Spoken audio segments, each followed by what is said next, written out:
Yes, guys, you know what time it is. It's your boy David at the Irish Hotspur, Ireland's #1 Spurs fan. And today we bring you Match Day Live as Tottenham are tasked with closing this weekend's Premier League action. The big dogs as we host Liverpool, actually make that Liverpool, and hopefully their side is begging for mercy instead of running back to Merseyside with the 3 points. Today we are joined by Jacko and the one and only Kuva99. Jacko, how are you keeping, my man? Really tempted to call him cool as sexy right away there, Dave. I could tell. Doing well this morning. Good to have a bit of coffee. Hopefully, like always, Dave, we go into this one always a bit nervous, and then we come out of it delusional and, saying 4-0 and, we're winning the league like always. Hopefully your magical powers work once again. I know a lot of people will be maybe watching a certain game between the two scums, but everybody, let's pay attention to the Irish Hotspur today and let David work his powers today. Let him work his magic and convince us to get the win today. Big up. No, it's a big game today, Jacko. But what I will say is if we do win today, Jack, we're back in the title race, to be honest, in my opinion. Right, perfect timing as well as we head into the World Cup. But look, as we are expecting Kulu to return today, we've also got Kulu Sexy down below us. How are you keeping, my man? Good here today. Nervous energy going on again, but the right kind. Kind of weirdly optimistic, but then again, there's some things that we always do for teams when they go through bad patches and players. And I'll keep looking at Nunes and thinking, oh no, don't do it. Yeah, it's just a big game, isn't it? If you can't get excited about big games, what's the point? No, look, this is what we live for every single weekend. I wish we could be playing like these big games every single game we play. But look, Liverpool is going to be a tough ask today, but let's make sure we get the job done. Let's welcome some people in, and then we'll start cracking into it and telling everybody everything they need to know and start discussing today's game. We have Washgal in the building. Big up, Washgal. She says, big up, lads. I'll be out for the build-up and back for the match. Come on, you Spurs. Greetings to all. Big up, Washgal. Make sure you get them IPAs in. Big yourself up. We've got Dermotron, new YouTube member. Big up, Dermotron. Really appreciate it, brother. I hope you're keeping well. We've also got Georgie Hill. Big up, lads. Can't wait for the return of Decky today. Let's continue Liverpool's downward spiral this season. Absolutely, my man. We've got to add to the punishment that they've been getting this season. We really do.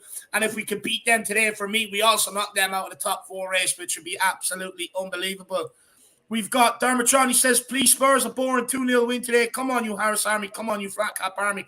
Dermotron, I would absolutely kill for a clean sheet today, because if we keep a clean sheet, it means we're staying in the game and we always have a chance of winning it, my man. So hopefully that probably riles up Karen Klopp even more too. A boring 2-0. He hates a boring game. He would hate seeing that sort of result as well. Dermot even riles up Klopp. Honestly, I don't care how we win it. I just want to win it. I mean, I remember last season, Jurgen Klopp was saying I couldn't coach that style of football when we basically took them out of the title race with our draw at Anfield. So hopefully we can get them just as riled up and frustrated today, Dermot. Yeah, for me, that's the backup plan. If we play well and beat them, it's great. If we don't play well and we shut and park the bus, I won't like it, but it will annoy Klopp and I'll enjoy that. Yeah, and he won't be able to help but sound off in his post-match press conference. So he doesn't get the nickname Karen Klopp for no reason. Neil Shafton says, good morning, daylight savings time. We here in California fall back 1 hour or so. Instead of it being 5:30, it's actually 4:30. So we gain an hour, but it messes the mind. Beat the Scouser hubcap thieves.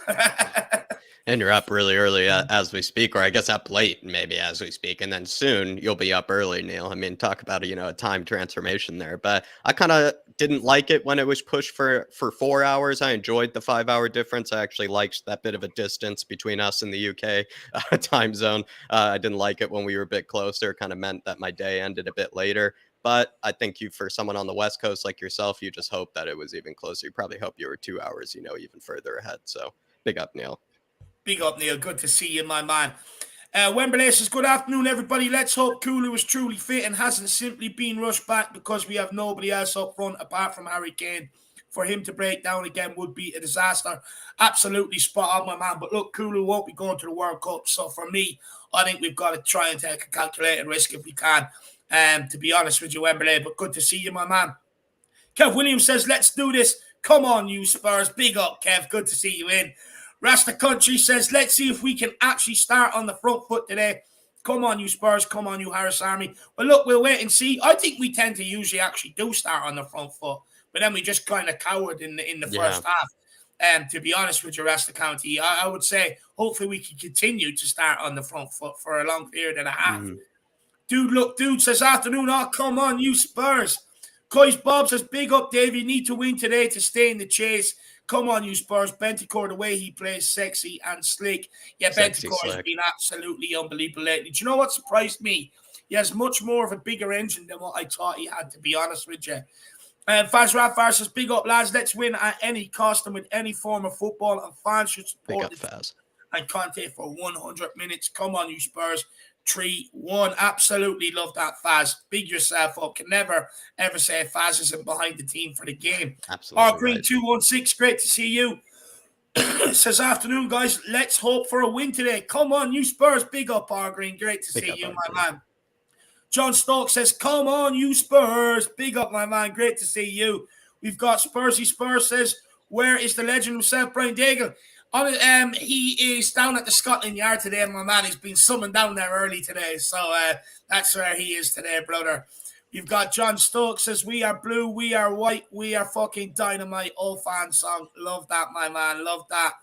We've also got DV Fisharan says, will it be a front three of Perisic, Kane and Kulu? Well, that's what I would like to see today, if I'm being brutally honest, my man. Let's wait and see. I'm not opposed to Gil Messi coming in either. And Wayne Warner says, afternoon all. Emerson Carlos hat-trick incoming. A performance and a win needed. Really want to see Klopp go full on. Karen, do you know what, Wayne? I was sitting there last night thinking about the game. For some reason, it came across my mind that Emerson will score today. It's one of them games where he's the least expected to find the back of the net. I just envision him popping up, back post, maybe a little header. I do think he's going to score today. I don't know why, but I have a feeling, Lane. We'll wait and see, my man. Didn't he nearly score? No, he had a good game. He had a good game against them at Anfield, right? And was one of the better performers of that day. So maybe that's where it's coming from. But in true Emerson fashion, Dave, knowing him and always backing him, he put in a good performance at Anfield, and then maybe have a howler at home, the one after that. So we'll see how it goes for him. We'll see. How he may well score, but for which team? Well, do you know what? I actually have an interesting own goal stat as well, which we'll get to at the very end. But look, I don't know. I have a feeling Emerson might score today. He played very well at Anfield there back end of last season when the better players coming off the pitch. Let's see what he does today, Wayne. Big yourself up, my man. And hopefully you are pumped up for this. DJ Samuel says, good afternoon. Come on, you Spurs. Stuart Edmund says, afternoon all. Come on, you Spurs. Good to see you too. We've also got Aiden Doherty says, I'm back after a long time, guys. Come on, you Spurs. Big up, Aiden. Great to see you, my man. Joseph Monaghan's in the house. Great to see you. We've also got Ben Kaufman. Can you smell what the Kauf is brewing? He says, good afternoon, everyone. Let's have him. Big up, Benji. Great to see you. And then we've got Colin Cross. Let's give it to Jurgen Klopp. Come on, you Spurs. Well, look, my man. A lot, I'd say at least 90% of my friends are all Liverpool fans. I know what they've planned. They've all texted each other. They said, look, don't bother Dave until after the game, and that's when we'll rub it in. So I know they're staying silent today on purpose, but hopefully I get the last laugh. This game means a lot to me every single season, and I really want to do them over today, massively do them over today. I absolutely can't stand their supporters. John Langford says, David, you sure it was not a nightmare? No, it wasn't actually. I had glorious visions of Emerson scoring and then carting away to the corner flag, headbutting it on his way by as he scores. Absolutely can't wait to see it. And then we've got the Spurs bench as well. Says, let's go. Come on, you Spurs. But look, I'm going to tell you guys absolutely everything you need to know.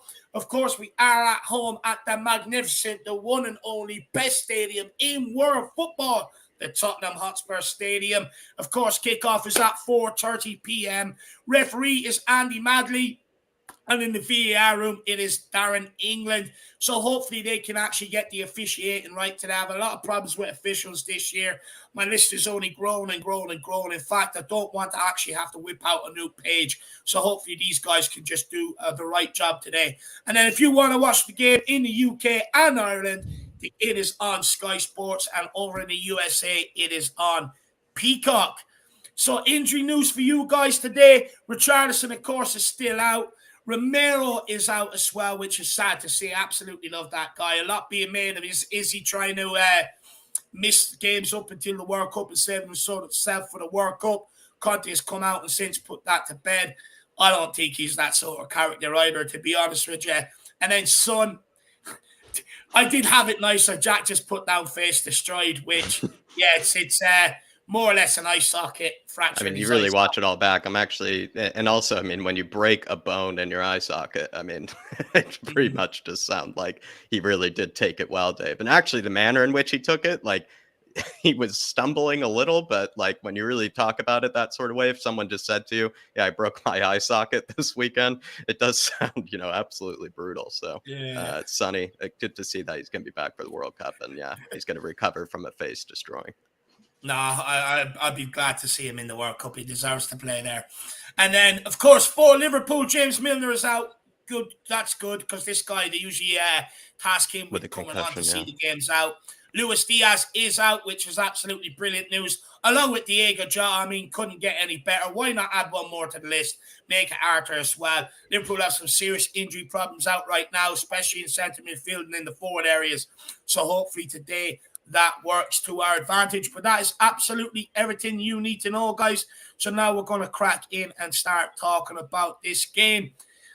Jack, we're on a high right now, having come back from 2-0 down to beat Bournemouth last weekend. We followed that up with a morale boost and win over Marseille on Tuesday, which, by the way, that Champions League draw takes place tomorrow morning. If you want to join myself live for the Champions League draw, feel free to come and join me. And then, but Jack, can we finish these 3 games in the best way possible with 3 wins? Or are we asking too much from this side? You talk about Liverpool today, Nottingham Forest on Wednesday, and then Leeds at the weekend. It's an odd one, Dave, to go into it, because I feel like with what's, expected of this season, especially with the way we want to finish the season and everything, you kind of would say at home, you would want to see this as a 3 points or at least, a good performance and a solid performance, at least a point. But just given how unlucky we have gotten sort of with injuries, I did kind of speak on this before. Sonny and Kane have been waiting for their man Kulusevski to come back for a game like this, for the big games, to, get their man back, to be at full strength going forward, only to be hit by injury for Sonny and then Kulusevski to come back. It kind of feels like torture. It feels like Spurs have had kind of in certain ways this season, kind of an arm or a limb kind of tied behind their back at certain stages going into a lot of these big games. And so I feel like even I think in West Ham, what was it, Dave? We were missing Bentancur that game. We had to start Bissouma. So it just feels like, a lot of the big games that we have gone into in some shape or form, we haven't been able to go into it full strength. We haven't been able to go into it with full capacity. That's not a complete excuse or anything. I mean, a lot of teams, don't get me wrong, have to go into it that sort of way. But when you do go into the big matches, when you are trying to go into it with full strength and full confidence, you want to know that you have your full team behind you. I mean, you look at the case of the Gooners right now, they have an absolute full strength team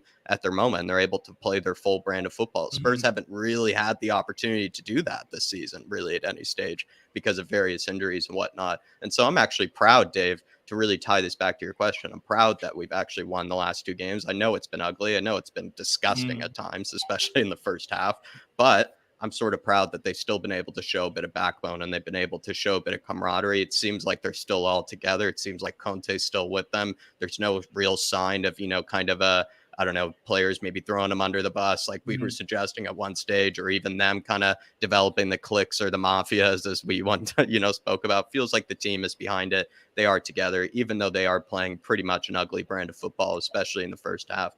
I feel like, Dave, I am just going to be optimistic and see if Spurs get actually 3 points today, because I think it will be, a huge success. I'm not going to be as demanding of them as I normally am, is really what I'm trying to say, because I think they've kind of gone through a lot and we're really light in a lot of areas and we've been hurt in a lot of areas and we've been playing a really hectic schedule recently. So I hope they put out a really strong performance, a really, like a performance where they leave everything out there. But I do know, and I am going to be realistic and realize that they've had a lot of limbs tied behind their back this season. I feel like this game isn't an exception. Do you know what, Jack? I think you make some good points there regarding the injuries and stuff like that. But do you know what? For me, it's the last big game before the end of the World Cup. It's one of them. for me, I think this is like sort of, I wouldn't say season defining, but I would say it could map out your season.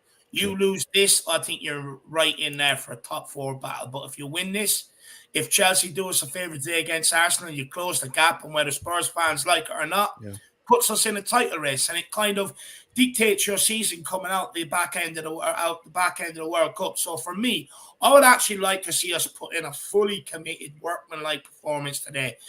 Really try and stifle Liverpool, but also try and get at them as often as possible. I know that's going to be made hard, etc., etc. Like you said, the fixture schedule, I think we played 8 or 9 games in the month of October, which is absolutely crazy. But look, with a thin Bear squad as well.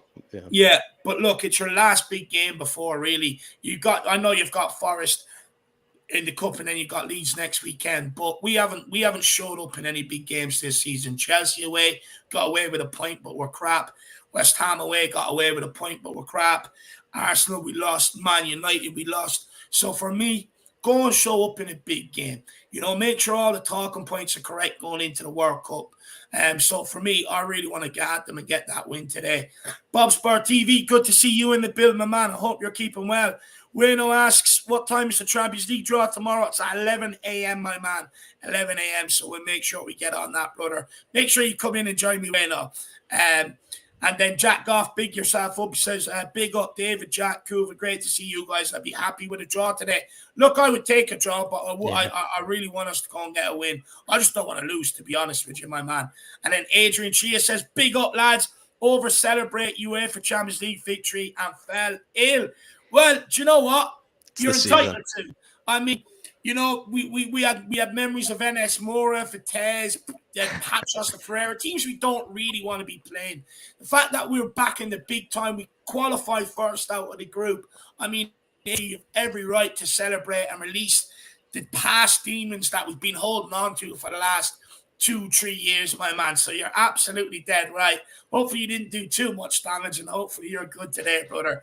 Big yourself up. We're going to need you for the scripts, Adrian. We're going to need you for the scripts. So even if you're feeling ill, you're still going to have to make them. Big up, Adrian. Absolutely. Big up, Adrian. Simon Cole, good to see you, my man. Roy Park, great to see you. Same as Derek Hutchinson and Young Putty as well. Great to see you guys. But Kuva, Tottenham's 4-1 win against Liverpool at Wembley on the 22nd of October 2017 is our only victory in the past 21 meetings in all competitions with Liverpool. Why do we struggle against Liverpool so much? Is it a mentality issue? Is it a quality problem, Kuva? Quality and mentality. The fact the two go together in a lot of ways. Liverpool have built their team well over the years. That 4-1 was really a catalyst for pushing them, really to the big time, wasn't it? They've come on leaps and bounds since then. When they're looking to fill their team out with new players, they go out and buy top quality. We're still looking at that mid-range sort of bracket and hoping to get the best out of it. And we're also giving contracts to players that have been here for ages that weren't good enough ages ago. That's the difference. Yeah, they're acting like the big team. We're not. So quality and temperament as well they go hand in hand. So obviously, all the big teams get used to winning. Seems like a bit of a shock when we turn over a big team at the moment. We got used to it a few seasons back with the sort of doing the double over Man City and things like that. But we weren't really playing our traditional way of playing or anything like that. It was a sort of a squeaky bum time. I just think overall you've got to say they just got a better team than us. They're just not performing at the moment. That's the time to play them. Isn't it a bit different than Chelsea, though, Kuva, where I feel like with Chelsea, we just continued to not really show up whenever we come up against them, whereas with Liverpool, often the story has been in certain games that we've just actually self-inflicted ourselves, our own problems. Like there have been some unlucky performances, I think, with Liverpool in the past where they've actually kind of snuck away with kind of everything when Spurs played just as well when you really look at it. Whereas like maybe Chelsea, a team that we also struggle against, I just feel like with Chelsea, we just don't turn up, let's be honest, when we see them. Do you feel like it's a bit different is really my question? Yeah, it is a little bit because, going away. The mentality, really. Yeah. going away something like Stamford Bridge, we're used to getting an absolute pounding, aren't we? It just happens every time, even when we go in confident. Against Liverpool, I'd say, especially at home, should be different, shouldn't it? I think it's just a case of, there has been some luck involved in it. I mean, we feel like we should have beaten Liverpool a couple of times recently. We just don't. Is that the sort of underlying mentality? They got that ability to drag themselves out of the trouble when they're in it, and we don't quite hang on. Hard to tell. Then you just have to look at, it's those tiny little margins sometimes, isn't it? That extra bit of quality they may have to put a ball away that a chance we may have missed, for example. It's hard one to tell. We need all our big players to just turn up on the day. It's simple as that. Anybody goes missing, we're not going to get much out of the game. It's unlikely to see both sets of players playing badly, isn't it? So it's usually one or the other or both. All being equal, I'd say its current form's going to make the difference. Liverpool are erratic. We're finding a way. We are getting some points in games we don't expect to. So let's have the same again today. I've just got, I've got reservations, but also a little bit of optimism as well. I can't call this one. I don't even know what sort of formation we're going to play today. It's a hard one. That's true too. That's true too. Well, look, we will definitely get on. We'll have to have a conversation a bit later in the stream. But what I will say, for me, I actually think it does come down to mentality and quality. I think it's both, to be honest with you. I mean, when Højbjerg scores when we're 3-0 down and Harry Winks is running over to high-five him, I mean, honestly, the guy's just happy that we netted one against Liverpool when it's kind of like, well, we're 3-0 down. You look at Højbjerg, look at him and saying, look, you little twerp, take your hand down, one big ball out net, let's go again.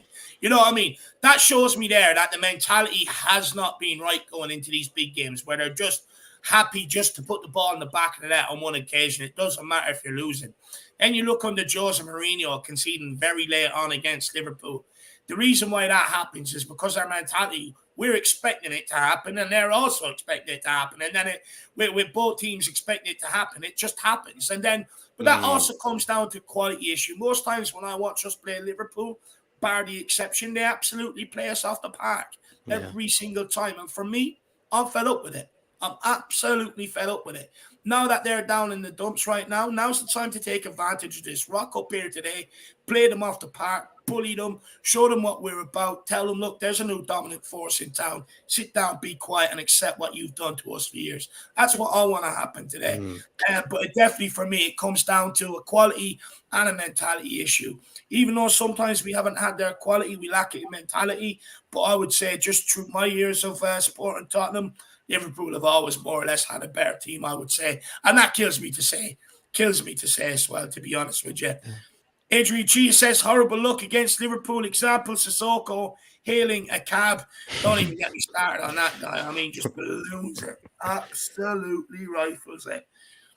I mean, why'd you have to do it, Adrian? You know, we got rid of Sissoko. I don't have to listen or hear or watch him anymore. Balls bouncing off him. You know, sending the ball over to the pyramids in Egypt. You know what I mean? It's absolutely ridiculous. But big up, Adrian Chia. Really appreciate the support, my man. Hopefully today they'll be picking one out at the back of the net from Zinedine Salzburg. Absolutely. Big up, Adrian. Big up, my man.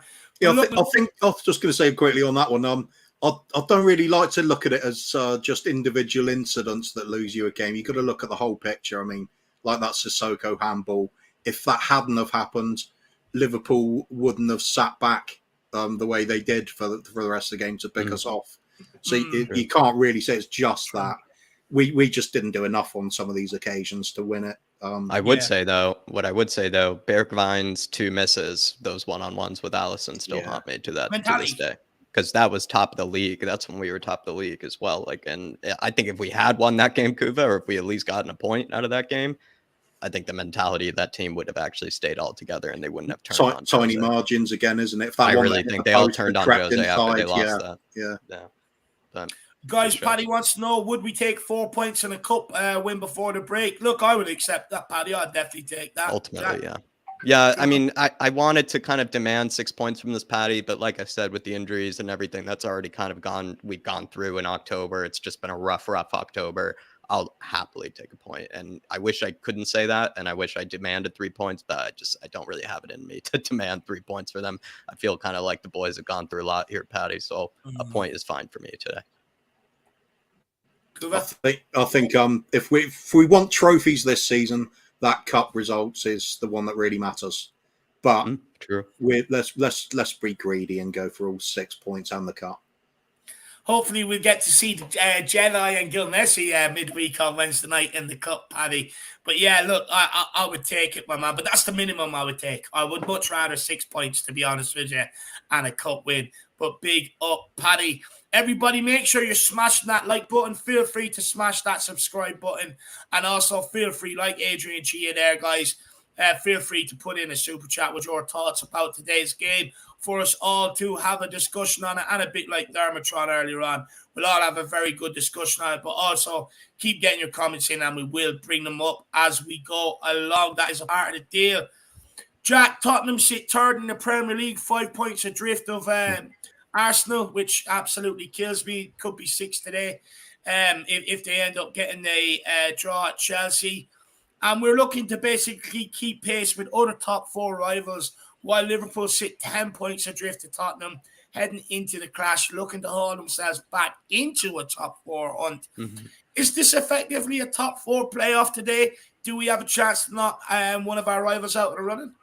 Yeah, Dave, I feel like I have to steal and piggyback off your brilliant answer earlier where you kind of said with the likes of this game, I know maybe I'm kind of, what would you say, rationalizing or sort of kind of excusing a point. But I think you said if they get 3 points today, that is more kind of speaks to kind of the energy and maybe that adrenaline that they might need in order to keep pushing and kind of stay competitive with the likes of Arsenal, with the likes of Man City towards the top of the table. And ultimately as well, like if you get the win, you at least still certify that you are one of those top 4 teams. You are one of those top 3 teams at least, and you can stay high up the table and kind of continue to push, especially what we know is there's only one Premier League game after that. If we win that one, I mean, we'd be in a brilliant position because then we realize that we can take a nice long break. Conte can sort of reassess the squad, makes lots of changes, make his tweaks, get Kulusevski back, etc. And maybe we'll look like a much different team after the World Cup break. So if anything, Dave, I think when you look at 3 points today,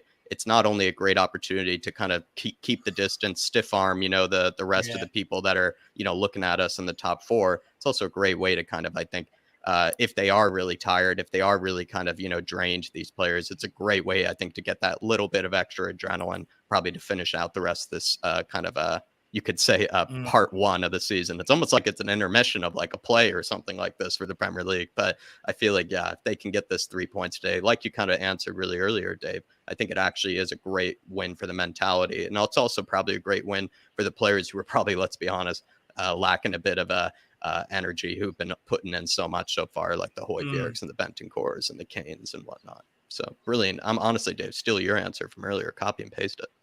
No, look, I just think if we win today, that puts us 13 points of Liverpool. I think it bar a complete capitulation and collapse from Tottenham, Liverpool are going to find it very, very hard to make up. So we actually really do have a chance to kind of take one of the chasers for top 4 out of it today.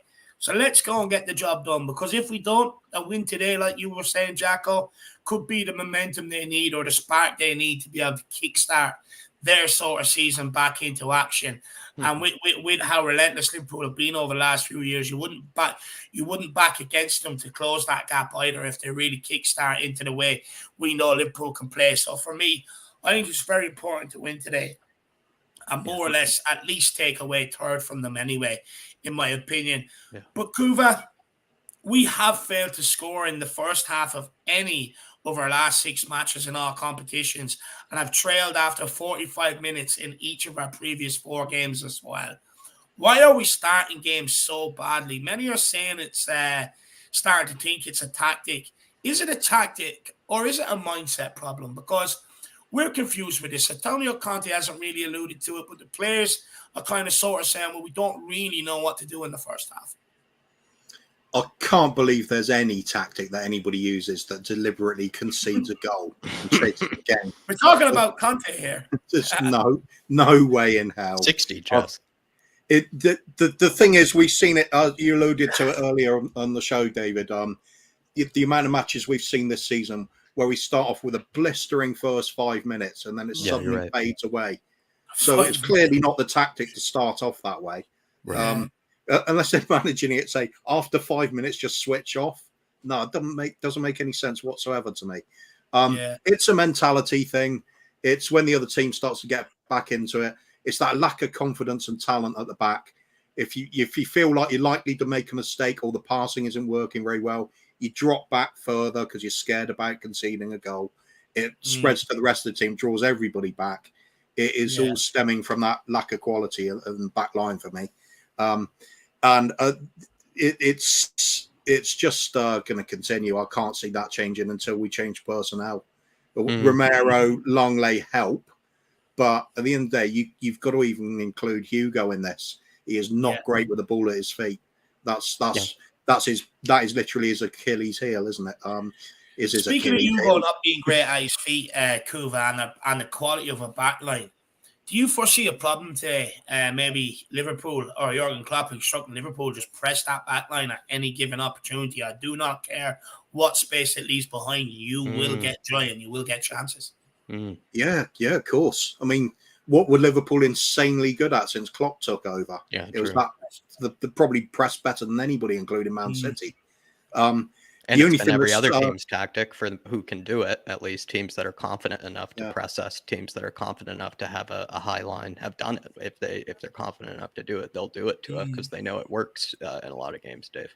Exactly. Well, ironically, a prime Pochettino Spurs would have ripped this Spurs apart, wouldn't they? Yeah. That's players as well, though, obviously. I think the only saving grace with Liverpool and their press is a lot of their players are getting on a bit now. Henderson, I think he was rested midweek, if I remember rightly. He was. So perhaps that was a tactic with us in mind. See if they can get a little bit, squeeze a bit more out of the tank of their older players. But their press is definitely suffering at the moment. That's why they need that new blood in the team, same as we have always needed. But it'll be an interesting one. That's all I'm saying. It's not the same Liverpool that it was even last season, and we're not quite the same as we were last season either. So it's a hard one to predict in that sort of way. But the press is definitely an issue. Any team that does it to us, we've seen we are vulnerable. I think it is a hard one to predict, but I think Klopp would be naive not to tell their forward players to press our back line. But what it does do, it also leaves a lot of space in behind if they press up high like they like to do. And they're more vulnerable now, I would say. Liverpool this is the thing, Dave, is that I think it's probably a tough one for Klopp because he knows that's how he's always won games, and he knows that is a blueprint to how to cause Spurs trouble and how to cause Spurs problems. Yeah. But they've also not been nearly as effective as they usually are at defending any of those kind of balls over the top or any of those kind of, just easy counterattack kind of, patterns that the Spurs are quite good at. And I even think just any moon boots ball over the top could probably get to whatever player. It's not really like other games where it's, it's a much finer margin that you have to ping the pass to with maybe like a Man City. It does feel like you have to really get your margins right with maybe counterattacking them at the end of the day. Whereas with Liverpool, they just feel like even just one random ball at the top could actually undo them. They just feel a lot more vulnerable these days. I just look at Liverpool's front line. I think it's a tough one for Klopp to think. I think when I look at Liverpool's front line, I think they have everything that we don't like. And look, Langley will probably play in the middle today. Kiefer Moore absolutely held the ball up against him for Bournemouth. Darwin Núñez would say could do the same thing. Salah, tricky, fast. We know what he's done to Tottenham in the past. Yeah, Ben Davies. So for me, when I look at their front line, I think all the players sort of have attributes that maybe we don't do well against. But look, for me, I think we don't help ourselves. I don't think it's a tactic that they're instructed to sit back in the first half, get it to half-time, and then come out in the second half. I think they go out into these games. I think the nerves get the best of them. I think because do you know where it all stems from? Look, we go out, we start well. Usually first 5-10 minutes we play well. I'll give 5 more minutes credit than what Kuva gives us. Kuva said 5. I'm going to go at 10. But right, so I think we start well for 10 minutes. But then what happens is players that aren't really good enough to be here all of a sudden start feeling like they belong here, like a Matt Doherty, like an Eric Dyer, like a Ben Davies or a Sanchez. And then all of a sudden, you're just seeing these balls just being pinged out into the stand for souvenirs. You know what I mean? And it's like they just get comfortable. And then once that comfortableness sets in, teams sense it. They're like, okay, now's the time. Go at Tottenham. They're too comfortable. They're getting jittery now, and the mistakes are going to start happening. Once they get at them and the cracks start appearing, the jitters happen. And then all of a sudden, we collapse. And then we're sitting there at halftime going, fuck me, boys, what happened? Again, we started well, and again, we collapsed. And I think that obviously goes to as far as us not scoring any in the last 6 games in the first half, purely because we can't pass the ball 5 yards together to be able to get up the field. And then that also has an effect then on why we are also going in at halftime already 1-0 down.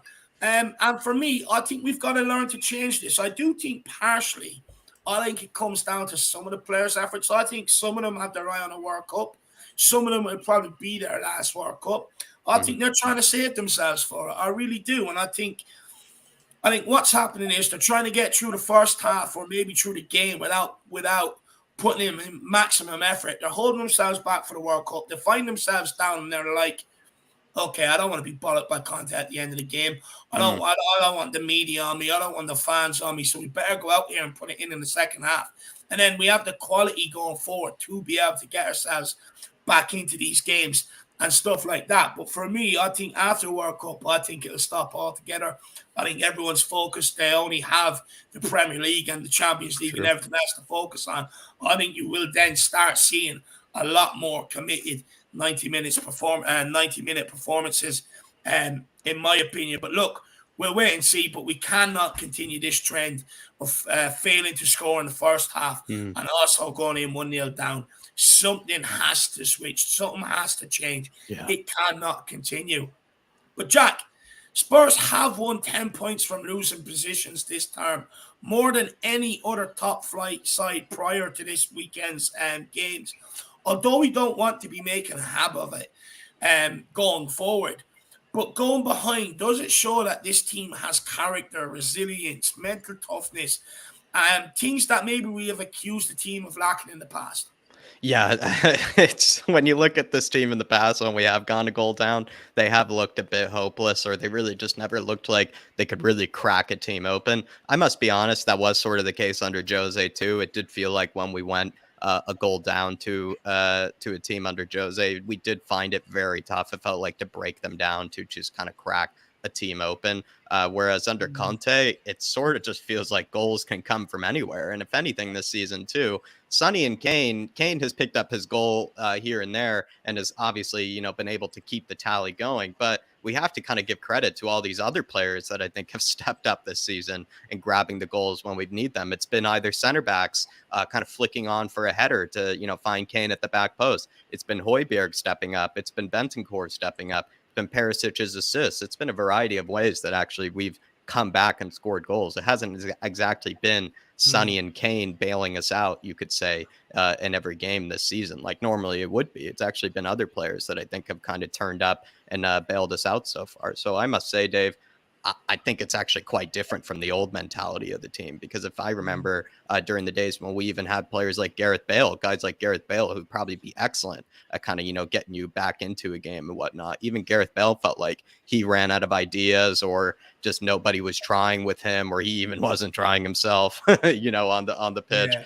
It's just the mentality when it came to going a goal down, when it came to fighting, when it came to kind of getting back into it, is, I think, just worlds different, is miles different. And that's even, comparing to a Jose side, which is definitely saying something, let's be honest. Another thing just quickly, Dave, is even though it's Bournemouth, I think you go 2-0 down to any team in the Premier League. It's the Premier League. Like, it's not easy. You're away from home as well. It's not like you're at home where the crowd can get you back into it. It really is all on you. And of course, maybe you're coming up against a team of lesser quality. But like I said, it's still the Premier League. It's the worst league in the world to go 2-0 down away from home in, no matter what side I think you're coming up against. So I think you have to give the credit where the credit is due when it comes to the backbone and that sort of mentality. I'm getting a bit tired of it. I'd love to go a goal up instead for once, but it does really speak to how I don't think we were able to do this in the past, but now so all of a sudden we are able to do it this season, Dave.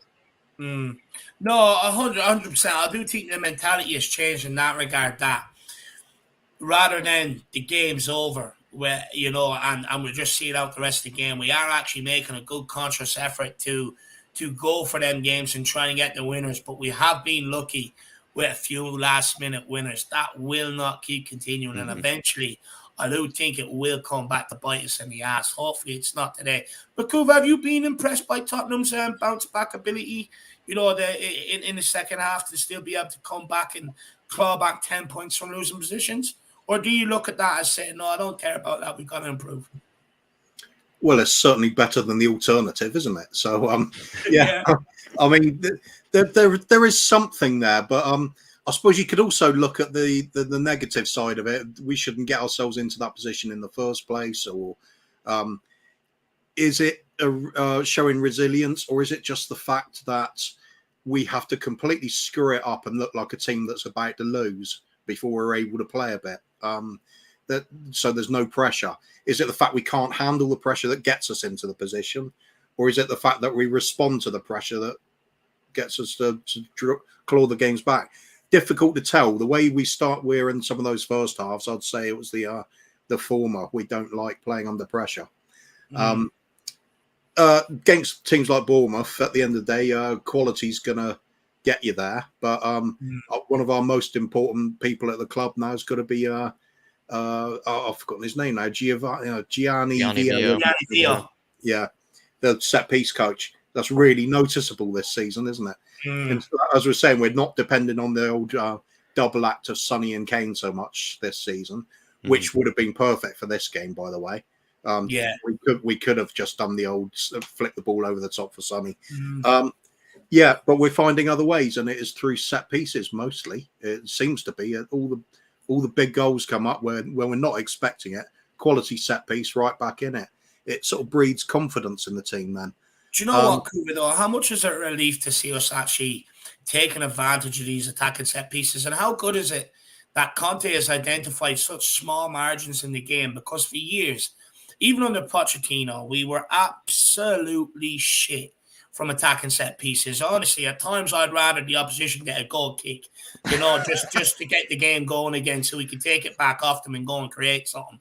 Because every single corner barely failed to beat the first man. How much of a relief is it that Tottenham are adopting a winning mentality in some respects, that they're starting to bring in these specialized coaches? Because Liverpool even done it for a throw-in coach. They brought in a guy just for throw-ins, because it does show that every single margin at this top level matters. Yeah, I mean, absolutely. That's what we're talking about. We're talking elite level football, so it does matter at this level a lot more. You don't even argue some of the smaller teams coming into the division, they rely on defending well and trying to nick things from the set pieces. It's a viable tactic, always has been. The fact we were so bad at it's been strange, hasn't it? As you said, under Pochettino. Started off, Eriksen was getting free kicks all the time. It was like you're expecting him to score every single time. And then it just stopped. And we've never really seemed to recover since then. I think the sooner we get, as we're all saying, the sooner we get Harry Kane away from taking the direct free kicks, the better. That's something maybe you could criticise Gianni for. He hasn't identified that yet. Stop Kane taking it. We all know it's written into the contract. Yeah, it probably is. Yeah. It's why not have that weapon available to you? Other teams are benefiting from it. Man City have. Noisy lot down the road they have as well. Our turn now. Why were we so long to catch up with it? It's madness to me.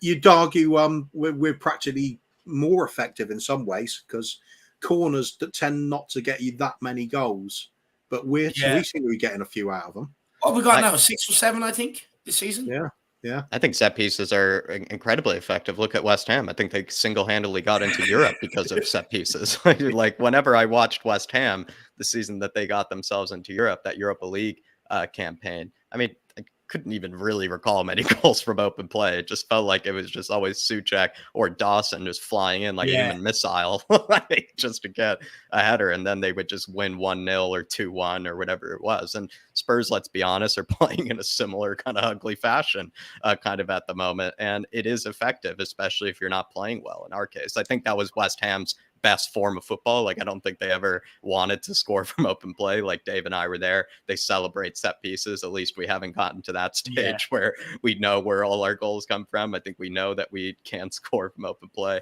But there is something to be said about how maybe previous coaches, I think it really falls on the coaches, actually, that they didn't, pick that out. Because I've heard some, I think, Dave, from like the Peter Crouch podcast and things like that. It's quite obvious that there are some coaches that see that sort of, element of the game as unnecessary, perhaps like beneath them or not worth their time. And then there are coaches that like look at every single facet of every single inch of the grass of the game and see if they can exploit it and see if they can take advantage of it. And not saying one is right and one is wrong. I think sometimes the guys that overanalyze everything, like the Guardiolas and even a Jesse Marsh, for example, get it wrong. One's a loser. That's what I'd say. Yeah, well, in the case, you could say those guys are falling out. They are more of a dying breed, if you could say, the managers that kind of just think that football just sort of, plays itself, that it sort of figures itself out. I think those guys are certainly more of a dying breed now in terms of managers. Absolutely. Look, football is, and also because players these days need to be like instructed like every single aspect as well. Like players are a lot more, I think, tactically knowledgeable as well. Like players know where they need to just be instructed more. They're also used to being instructed more. Whereas I think back in the day, it wasn't as much the case. A lot of players are also more system type players, etc. I'm going on a tangent, but the point being is that previous managers, I don't think, I'll be honest, I think it falls on them, not really much the club. I think it actually just falls on them because it's the manager's job to really point that out. And it was Conte's decision to hire Gianni Villa. It wasn't Daniel Levy's decision. It was Conte's decision. I definitely agree with that. What I will say is I do think with the way they're being coached now, I do think that thinking for themselves is actually being coached out of them, which I do see as a problem at times where the going gets tough and they have no answers. They're looking over to the sideline for answers. It's like, well, you're the one out there. Fucking sort it out. Yeah, you're the one. Look, I'll have my say in a minute. Kuva, what were you going to say, my man? Oh, yeah, it was just it's the horrible one that I have to quote. Well, not quote entirely, but I'll paraphrase. It's bloody Arsene Wenger. He used to say, I don't need to tell them what to do on the pitch. They're good players. You let them go out there. They will play the game. We seem to be going in the opposite direction at times. It's noticeable. The football suffers for it. The results at times suffer for it. You shouldn't need your manager to tell you, go on, get forward, get at them. It should be a natural instinct. I actually think they're coaching the skill out of a lot of players nowadays as well. When I look at academy football, a lot of them are more or less the same. It's only the real top players that you would look at and say have that point of difference. Or like Kuva was saying, good players, they can problem solve. They don't need to be told what to do. And look, I do think we're probably guilty of overcomplicating football nowadays. But it's not a complicated sport. You put 11 men out there who want to win, managed by a manager who wants to win, run by an owner who wants to win. You will bring success to a football club. For me, I think every manager, I think they should identify every sort of little nook and cranny that they can to help them to win, like the set pieces, like throw-ins. You can set them up from them regards to give yourself the best opportunity. But and you can set them up and give them all the instructions you want during the week. But once them players cross the white line, it is up to them to carry it out. I think that's where the problem kind of lies at Tottenham Hotspur. I think when you look at Conte, look at the trophies he has, no one can tell me he does not prepare a team well for every single game. And it doesn't matter whether people think it's over-detailed or whatever. At the end of the day, the players are well-equipped with what they need to do going into every single game.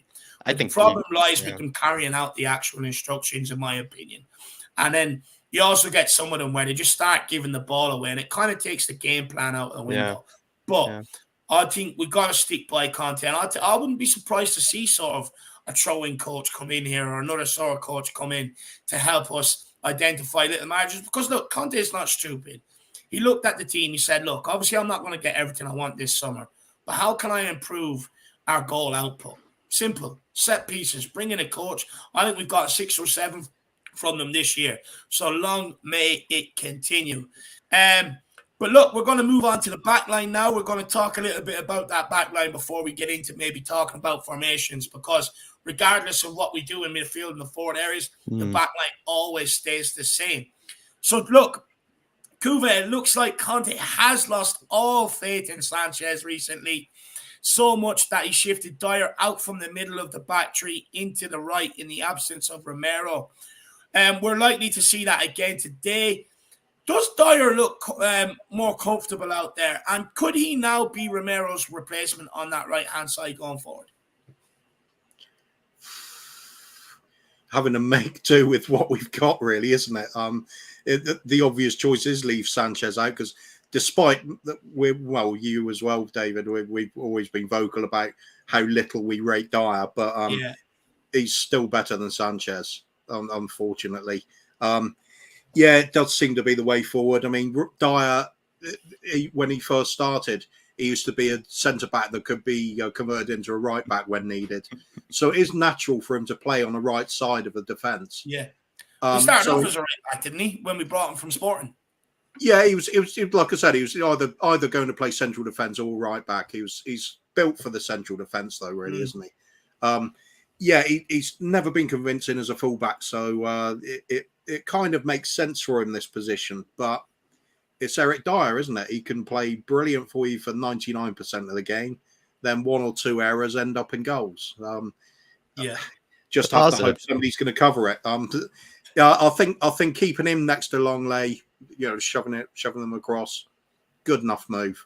I quite like the idea of Longley being the last line of defence there, because the other two are making the initial challenges. I want that player with that extra bit of quality, that great bit of reading the game, as the one last line there. I think it's the right move. With Romero out, we've got to shuffle him across. It's almost like, Dave, it doesn't matter, Dave, that Dyer looks more or less comfortable. The team looks more comfortable with Sanchez out of the back three. So even if Dyer looks less comfortable even in the right-sided center back, I feel like he looks kind of the same, because we all know that he wants to basically be like a prime Glenn Hoddle from those positions. So pretty much his moon boots going back to his old ways. But I even think that still means we look a lot more comfortable on the ball and we look a lot more assured. And there is something to be said about that just even if Dyer doesn't look more confident, the team looks more confident, I think, with having Dyer as a right-sided center back instead. Yeah, I'd agree with the two of you there, to be honest. I do think we look a lot more comfortable with Dyer there. I think he's much better at progressing the ball than Sanchez. My only fear is, and look, he used to get burned in the middle as well with someone with a bit of pace. Now, Liverpool have a lot of pace in their team, and I worry about that today. If our fullbacks get caught high up the field and Liverpool turn the ball over and get a quick attack, we're success. What's the word? I'm not even going to go down that route. But we are a success. Success no, driven. I can't. I don't know. Success starved. No, susceptible or whatever it's called. Susceptible. Well, yeah, susceptible. Like, we're susceptible to that fast pace. And what I will say as well is Klopp is looking. If you look at the last while, if you play long balls over Tottenham's back line out into the wide areas where the wee backs are pushed up, you're more than likely going to get onto the end of that ball and create space. You're going to pull, whether it's Dyer one side or Davies the other, you're going to end up pulling them out, and you have a chance of skinning them all day long. So for me, look, I'd much rather it than Sanchez anyway. I just hope the club don't get sucked into thinking, this is Romero's long-term replacement. Hopefully still have the mindset that they still need to get bodies in here and eventually replace Eric Dyer. That would be my ideal scenario there, to be honest with you. I don't mind Dyer. I actually think he looks more comfortable on the right than what he does in the centre. If you want, interesting, Dave. Yeah, it's probably because he has more time actually on the ball when he's on the right, because he gets more he's space. More time in the middle, Jack. He can take 10 touches in the middle. Out on the right, he can't. Okay, so then he has to, he has to think, a bit sharper. He has to be a bit sharper then, because he can't, dwell on it as much. I see what you're saying. Yeah. I also think defensively he looks a bit more comfortable. Like in the middle, I didn't like Dyer in the middle. I thought he was always capable of just leaving his man and walking First off. step We see that backwards. against Newcastle. Yeah. He's always capable of a long ball over the top, just can't read it. It always drops in behind him. And for me, he was always being caught pushing out as the last defender. Right, his job is supposed to cover either side, but he's always caught pushing up too far, and the ball just played in behind him. So for me, when he's on the right hand side, I actually think it suits his game a little bit better. I think maybe it doesn't suit his game. I think maybe it's more force, which actually makes him look better. The fact that he can't take 6, 7, 8 touches on the right hand side because he will be pressed. He has to move the ball a lot quicker, but also defensively, I just think maybe Langley's talking to him and maybe keeping him switched on, which I think will be interesting to see today. But people in the chat, let us know whether you agree or disagree. Does Dyer look better for you out at right-sided centre-back rather than in the middle? Because for me, I think he does. But look, we have a problem down the left-hand side today. Salah will start on Liverpool's right, and he always scores against us. Who has a better reading of the game? Who is better equipped as a defender to deal with Salah today? Ben Davies or Clement Langley out on the left? Neither.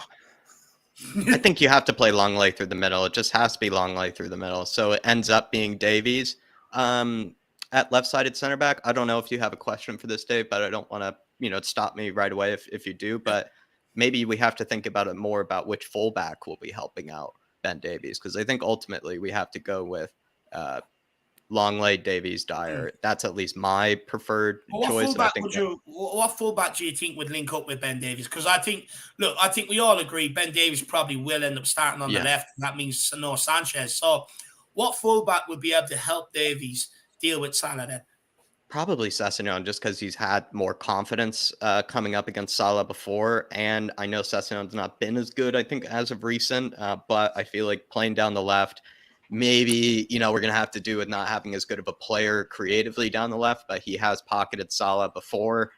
I feel like Perisic really struggles against these type of players. Like, he just gives them way too much space. Jack, with the amount of assists he's got this season? That's the other thing, though. You're missing such a good creative outlet. But I just feel like Salah, similar to like a Bukayo Saka, like a Marcus Edwards, players like that who just tortured Perisic, or even Antony as well. Like, Perisic just couldn't get near them. He found it really difficult to try to win the ball off them. He just struggled against them defensively. Whereas Sessegnon, I don't think has been as good defensively this season as he was maybe last, but I still think he's ultimately a better defender than Perisic, and he has defended against Salah before well. So I might go with Sessegnon, and just because Perisic, I think, struggles like against those type of wingers. Do you know what? I do think Sessegnon is probably a little bit better defensively, but we also have to be very, very clinical on our counter-attacks there. I've seen before Sessegnon going forward, and for me, I think it's one you've got to weigh up. I think, look, ultimately, I do think you've got to play your most defensive left wing back on that side to more deal with Salah, and allow your right wing back to maybe get forward a little bit more. But I don't want to take Perisic out the team. For as much people as question Perisic, all of a sudden they look at his assists. I think he's got 8 assists. I think they're like, well, fuck me, I thought Perisic was playing bad. How does he have all these assists? And the reason why is because he's a dead ball specialist. He whips in a good corner. He whips in a good free kick. Every time he gets down that left-hand side, although some of the quality of the crosses aren't the best, he gets that ball into the box. True. And we're going to be without Sonny today.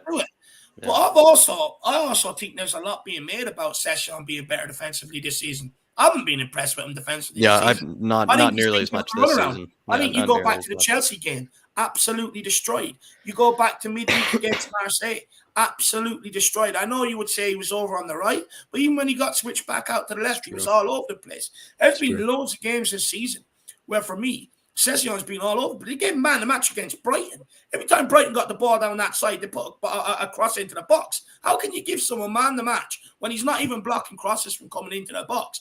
I mean, I don't understand it. For me, I'll be honest, I don't want to keep persisting with the same players and then sitting here and seeing the same problems after this game. This is why we bought Perisic, to make the difference in these games. So for me, I actually want to see Perisic come in there. I think just persist with it. Good argument. You brought him in here for a reason. If Session was good enough, you wouldn't have brought Perisic in. So for me, play Perisic.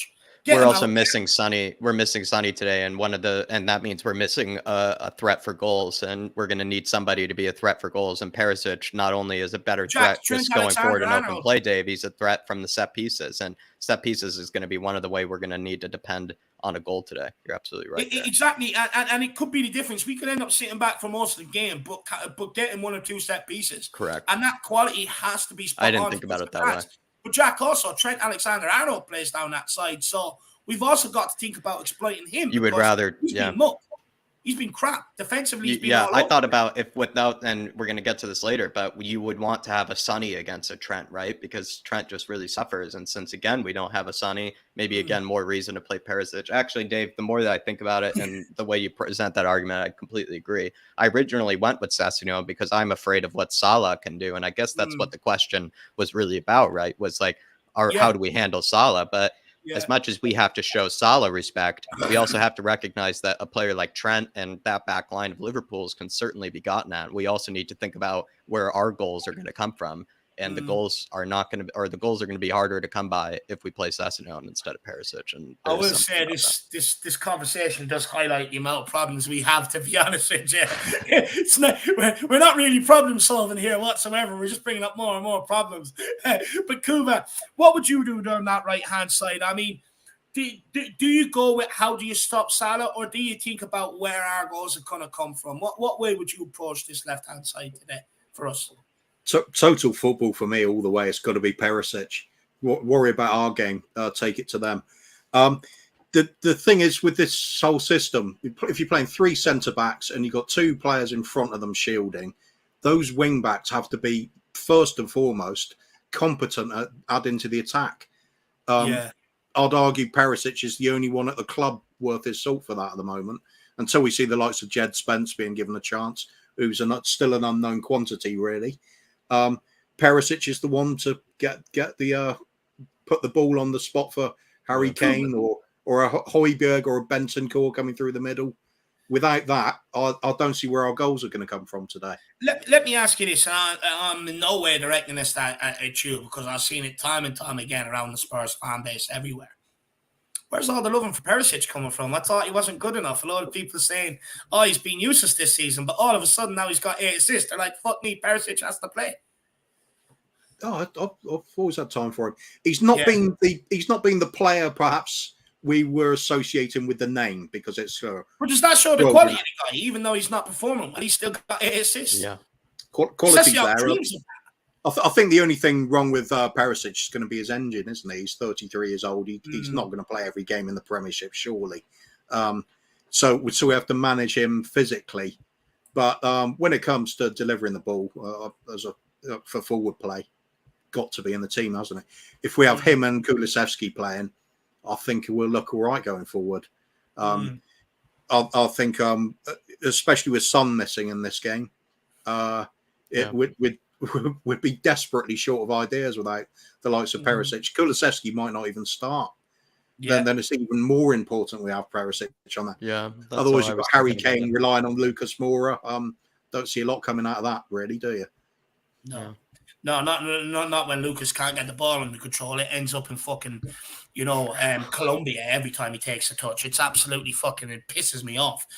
But look, what I will say is, like, it was only a couple of weeks ago where people were like, when are we going to start talking about Perisic? Well, we are talking about him now. 8 assists this season. And what I will say is, it just goes to show the lack of quality Session has going forward, that people say Perisic has not played well whatsoever, but yet he's been quietly chipping in, and now he's got 7 or 8 assists. So it goes to show that the caliber we need to reach, even when a player's not playing well, he's still contributing. So that's where we need to get to, in my opinion. I think Session is under real pressure. I think this is make or break for him. We've got a Doshi flying at you. He's going to come in here. I think Session's got a decision to make. I think he's got to try and get himself back to his creative best, because, maybe he is a bit defensively better than Perisic. Perisic can frustrate me defensively at times. But he also has to add to his game going forward. There's no excuse for the guy not being able to cross the ball on both feet, considering he started out as a winger and Yeah, played in the Championship and the Premier League. And he identifies as a wingback more than anything. Yeah. That it's supposed to be his ideal position. He even said in his own ESPN right. interview. You can understand defensively, right? Considering he was a ringer, you could say, okay, maybe there are a few flaws defensively, but he picked that up. Right. But the fact that he's better defensively but can't cross the ball going forward, it's a concern. No, it shows signs of regression. I think it has shown signs of regression. The way it's been pointed out today, I think with just what we're missing going forward, I think we have to probably go with Perisic. I guess I was sort of thinking about it as, what the threat of Salah brings to Spurs. And I mean, I think like anybody else, I'm very afraid of Salah, but we also have to think about how on earth are Spurs going to get their goals today? Because we can't just expect to get a 0-0 today or anything like that. So we're going to need to find a way to get a goal today. And that means you're going to have to go with Perisic. I mean, that's just simple as.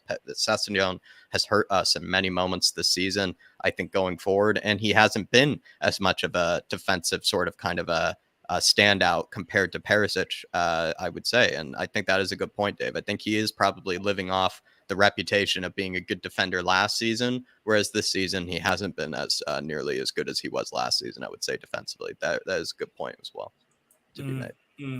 Yeah, well, look, it'd be interesting to see what way Conte approaches it. I think if we're sitting here in the mind of Conte, you probably are going to go defensive first and you probably will play Sessegnon. But I don't know. I think you've got to look at it. We're the home team. I think you've got to look at Trent Alexander-Arnold at that right wing back, constantly being caught out of position. You're going to get in behind them. Now, do you instruct one of your forward players to kind of operate out there? Or if you play the 3-5-2, which is more likely today, you've got to rely on the wing back. So for me, it's kind of like, fuck it, throw Perisic in there. Let's see what he can do. But look, we're going to move over to the other side now. Kuva's favourite topic.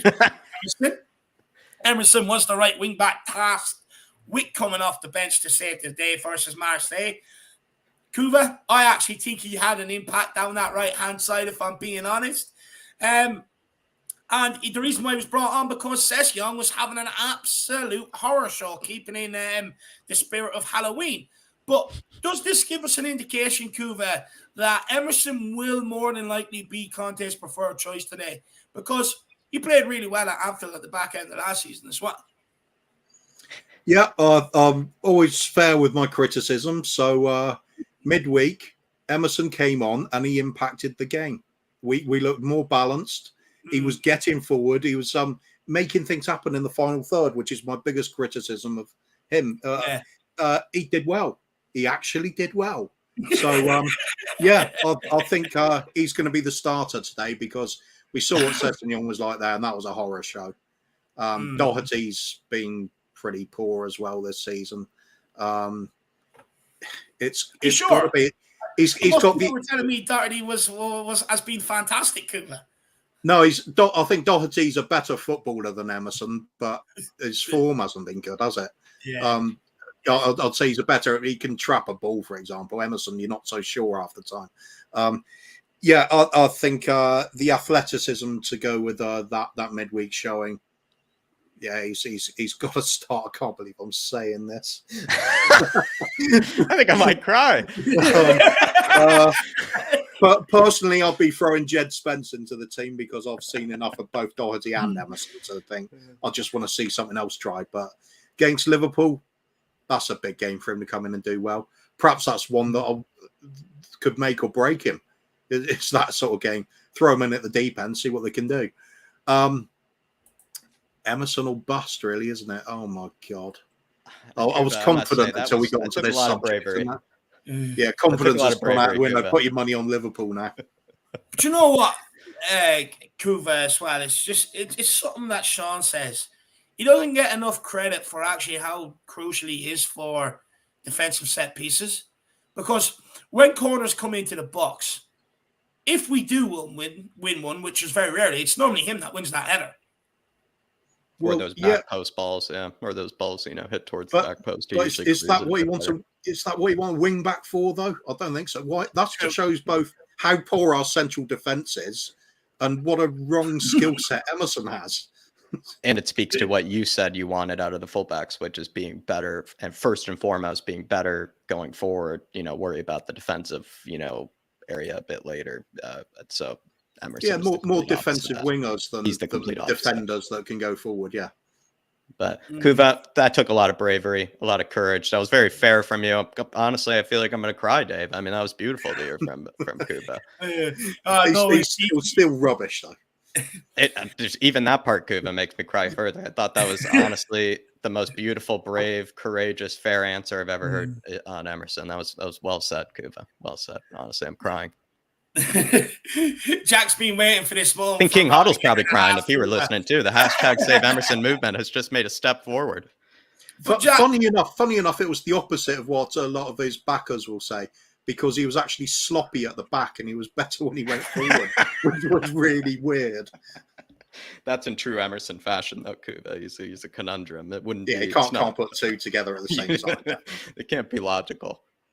No, look, well, Jack, can Emerson recreate that performance from Liverpool at the back end of last season? Can he keep going with where he picked up from Marseille? Because I think where a lot of people's frustrations come in is Emerson can have a good game, but then he follows it up by an absolute stinker, or he just starts doing things wrong.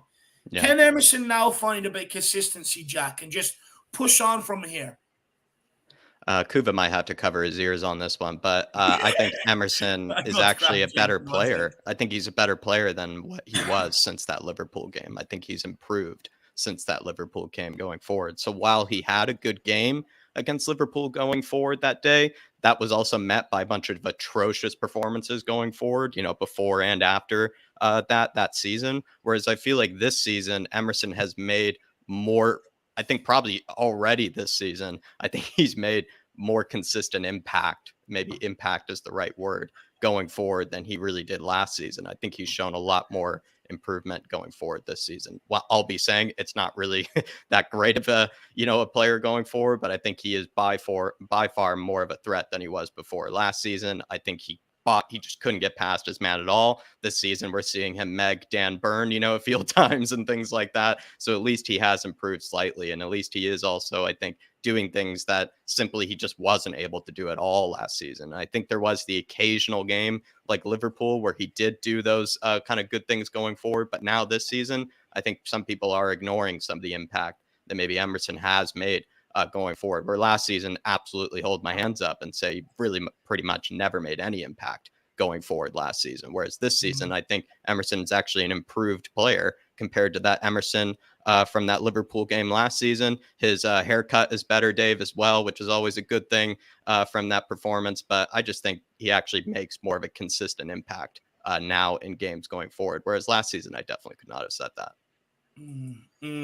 So he's just a better player is really what I'm trying to say. He's improved since that last time he plays Liverpool. He's a better player since last time. Jack, what time of day is it there, mate? just thinking it's a bit early to be on the drink, isn't it? The coffee's run out, so I'm hiding something under. No, fair. I said to hide. I said to cover your ears, Cuba. Dave decided to cover his ears. Dave decided to cover his ears and walk away. But that was your chance. No, do you know what? I don't have as big of a problem as most people do at Emerson. I actually found myself defending Emerson at all, especially when Doherty was in the team. People were praising him for his performance against Brighton. I'm like, he didn't get past the halfway line. You guys told me he was going to be flying down the wing, putting balls in the box, and it just didn't happen. And look, I do think eventually you probably will have to upgrade on Emerson. But as he come in here to sort of do the job that he was tasked to do, I would say yes. I think you got to remember he came in here first of all, Matt Doherty came in here to replace Serge Aurier. Failed to do it. So then we went and spent money on that position again, brought in Emerson to do it. And I will say, if you're being brutally honest and you remember, and you're giving a brutal, honest assessment of Aurier, because I know some people like to hang on to the Poch squad players and think they're beautiful people, brilliant players, when in reality, some of them just aren't. And for me, I think when you look at Emerson, I don't think the same mistakes are happening down that right-hand side as they were when Serge Aurier were there. I don't think we seem to forget the amount of mistakes Serge Aurier was making. I don't think he is an improvement, but do we have to improve further along the line to take us to the next level? I think yes. But Emerson now has a chance between now and the end of the season to try and make that spot his own. Let's see what he can do. I do think some of the criticism is harsh. I see people praising Doherty for certain things and then go mad at Emerson for the same thing. I don't think it's fair. I do think cheering when he's being substituted off is probably taking it too far, if I'm being honest. I don't like that. I think that should be reserved for someone like Harry Winks. Although when I've said it about Harry Winks in the past, people are saying, no, that's too far. So I'd urge them to apply the same standards when it comes to Emerson. And no, I'm not sitting there defending Emerson saying he's the becoming right wing back. He's brilliant going forward. But right now, when you look at the options we have, take Spence out the equation. Conte just doesn't trust the young guy.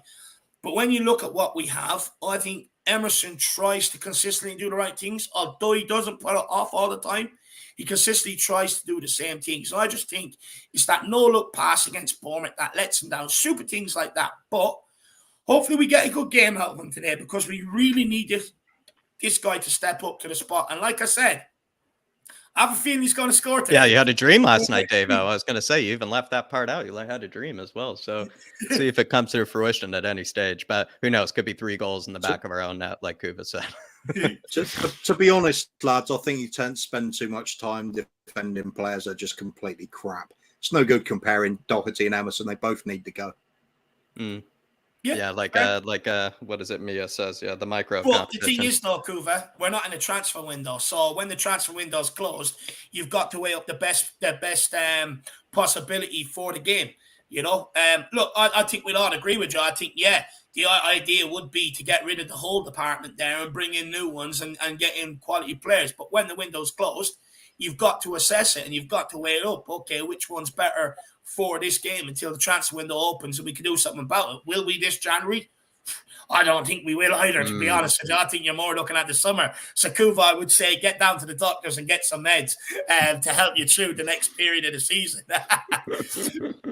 But, Kuva, Liverpool's midfield has struggled this season for a variety of reasons.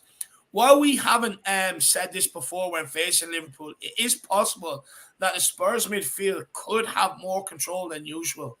Can we win the physical battle in the midfield? And can we do it in a 2? Or does it have to be a 3 for you today? Potentially adding Basuma into that mix. Who, I was pissed off with him the first half, but credit to him, he had a really good second half versus Marseille. Yeah, it's one of the options that keeps going through my mind at the moment, playing the 3-5-2 just so we can stick Basuma on Thiago and just mess up their passing game. What we were struggling with last season was gifting them possession in midfield, and he was just pulling all the strings. And he's too good to give time to. With our back line and the fact we've got so little pace in it, we don't want him pulling the strings with the likes of Salah to run onto. So, I think mess them up in midfield. Really, really go for it, physically aggressive. This is perhaps where Emerson can come in, joining them, pushing forward into that midfield and just getting stuck in, really get about them. Stick the foot in, physically dominate them, shake them if you like. Difficult to shake Liverpool, though. They're used to playing against all sorts of teams and winning. It's the right time, though, isn't it? You've got to take advantage of their frailties, exploit it, and take away the bits that they are good of. That seems a sensible plan to me. Trouble is, if we're playing the 3-5-2, what's the 2 up front? We know that Harry Kane's one. Who would be the other one? Yeah, that's the mystery. Another thing, though, you mentioned... Probably going to be Lucas Moura. Oh. I think Emerson, just quickly as a fun fact, is more likely to pull a red card out of Nunez. Definitely more likely to get a red card out of Nunez with some of the housery that he will pull off as well.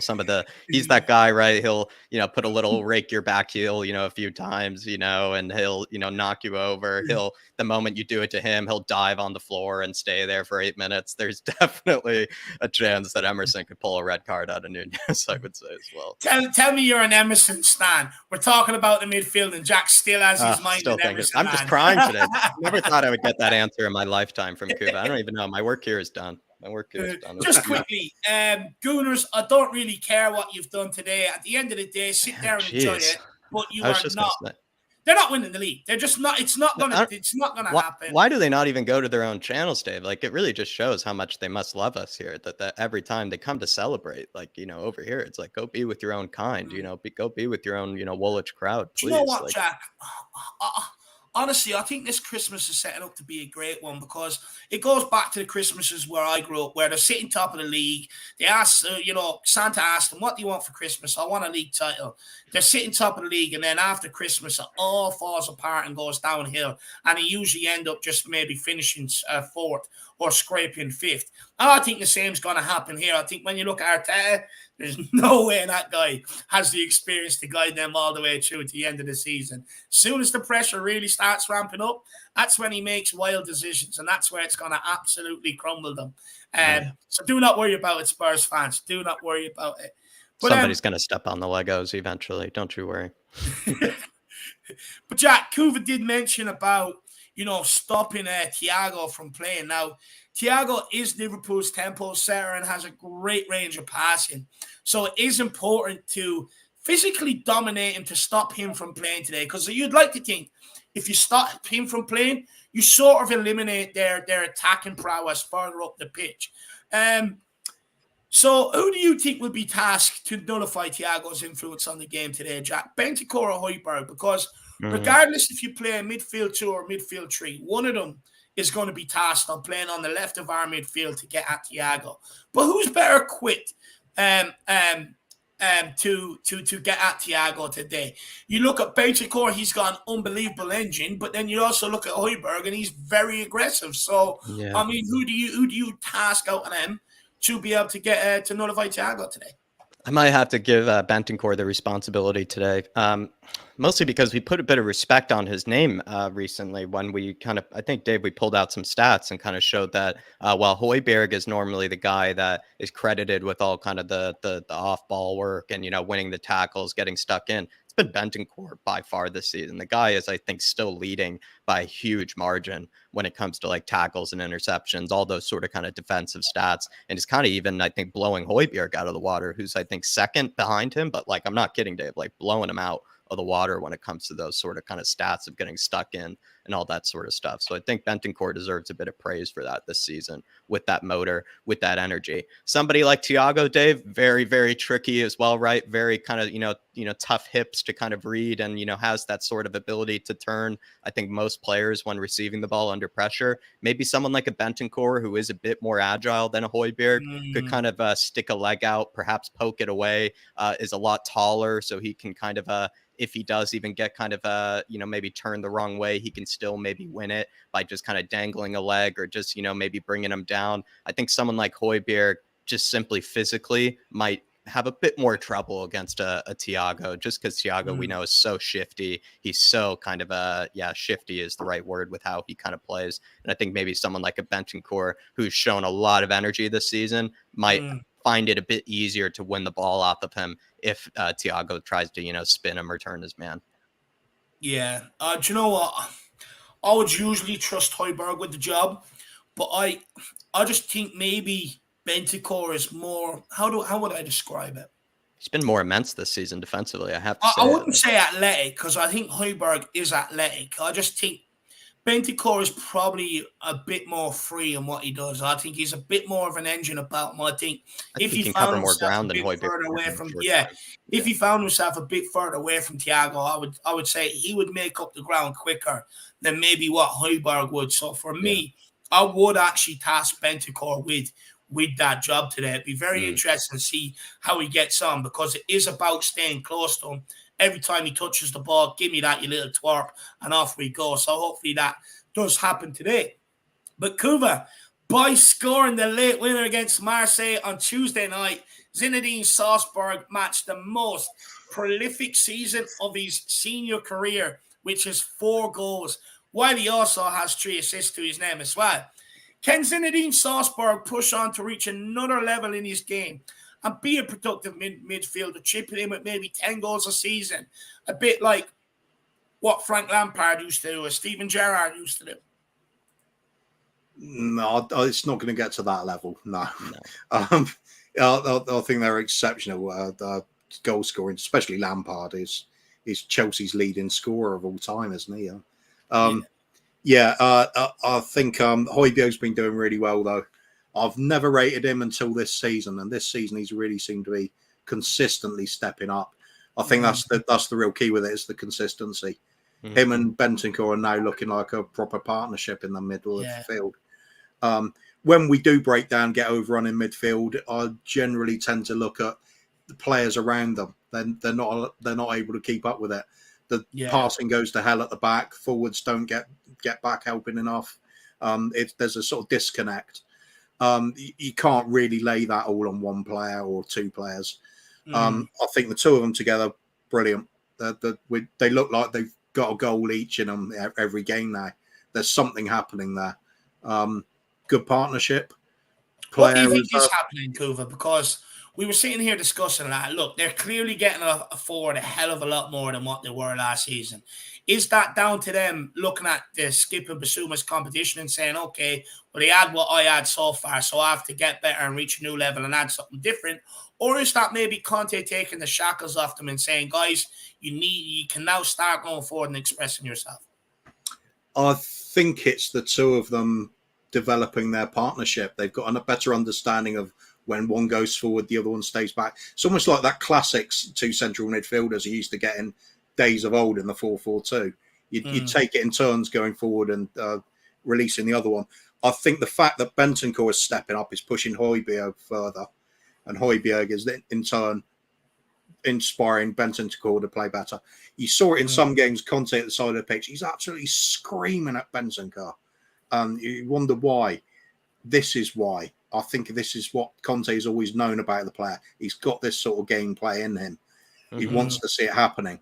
I think it's a confidence thing. The partnership is working well. The understanding between the two is working well. And the team is starting to adjust to, we've actually got these two in the middle.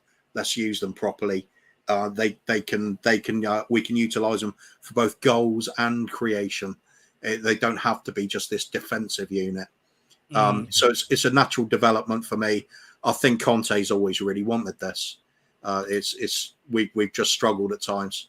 It's the team, mostly it's the team adjusting to him. Kane's now used to picking them out on some of these forward runs. You see just the general playing.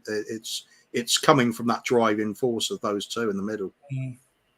I'll come back to Jack on Salzburg in a sec, because I know Jack loves to sit there and stroke himself off while talking about Zinedine Salzburg. But Kuva, I want to ask you just quickly about Bentancur as well. When I look at him, when I see the engine the guy's got, the ground he makes up to just bowl over people, take the ball and run and move forward with it, are you starting to see shades of, dare I say it, Moussa Dembele in the guy? It's there, isn't it? There's something about the way he plays. Yeah, there's like an authority about him when he's the way he picks up the ball from one end and brings it to the other end. Yeah, it really aggressive forward running is brilliant to see. Long may it continue. He's not as he's easier to knock off the ball than Moussa Dembele was, but I mean most people are. But the rest of it, the similarities are there. It does drive the team forward. I think unlike Moussa, Bentancur goes those extra few yards and he does get in the box. We're getting goals out of him as well. It's kind of an added importance. I think when although Moussa had the likes of Eriksen for the forward as the creative spark, Bentancur's taken it on himself, and Højbjerg, they're adding to that part we're missing. It's starting to work at times. It's still not ideal, but we're getting better at it. I'm starting to feel more confident about some of the results at times. Even when the football's crap, there are little things to look at. I think that's pretty impressive. For me, it's not that they've not been the problem, never were the problem. It's the flanks for me that have always let us down, and those three at the back. I agree. Do you know what? I agree. I mean, I never thought they were the problem either, to be honest with you, Kuva. But I was going to say, you make a really great point or something. I'm just trying to remember what you were trying to say. Oh, no, I was going to say that I think the World Cup, me personally, I think is coming up at the wrong time for their partnership, because it's just like the boat really starting just to find their gears, find themselves. It's really starting to gel, and then all of a sudden the World Cup then. And how long will it take them to get back into the after the World Cup? I'm not so sure. We'll wait and see. Yeah. But Jacko, I mean, Zinedine Salzburg, he's now his most productive season ever in senior football. I mean, Jack, what's going on? How's the transition come about from being that guy who breaks up play, which is when we first signed him to do clean up after end on fat ass, now to the guy that's actually, contributing to the play with goals and assists? I think it's just you give Højbjerg more responsibility, you give him more of a role, you ask more of him, he'll do his best to try to fill whatever you ask of him. We've seen him do this before with Denmark. He was given much more of a prominent role in that team. He was basically part of the heart of that sort of team with everything kind of going forward defensively, etc. He basically was, if not one of the most relied upon players in that sort of Denmark team. I think Conte is doing something a bit similar with Højbjerg here. He's basically using him, other than Kane and maybe Bentancur alongside him, are kind of and Sonny, of course, but we're going to be without Sonny, but the most important players in the team, the guys that you need to rely on to have good performances if you're going to get 3 points, especially in games like this coming up against the Liverpools of the world. You're going to depend on your best players. And I think he's basically treating Højbjerg like one of his best players. And if you treat Højbjerg like one of your best players, you're going to give him more opportunities to have more influence on the game. By having more influence on the game, Dave, he's picking up opportunities to get assists, goals, etc. And doing so, they're kind of just letting him out of a cage, really. And I think it made sense that he was kind of brought in originally just to do that one job that no one else wanted to do at Spurs. But more, while other midfielders have continued to fail us, while other midfielders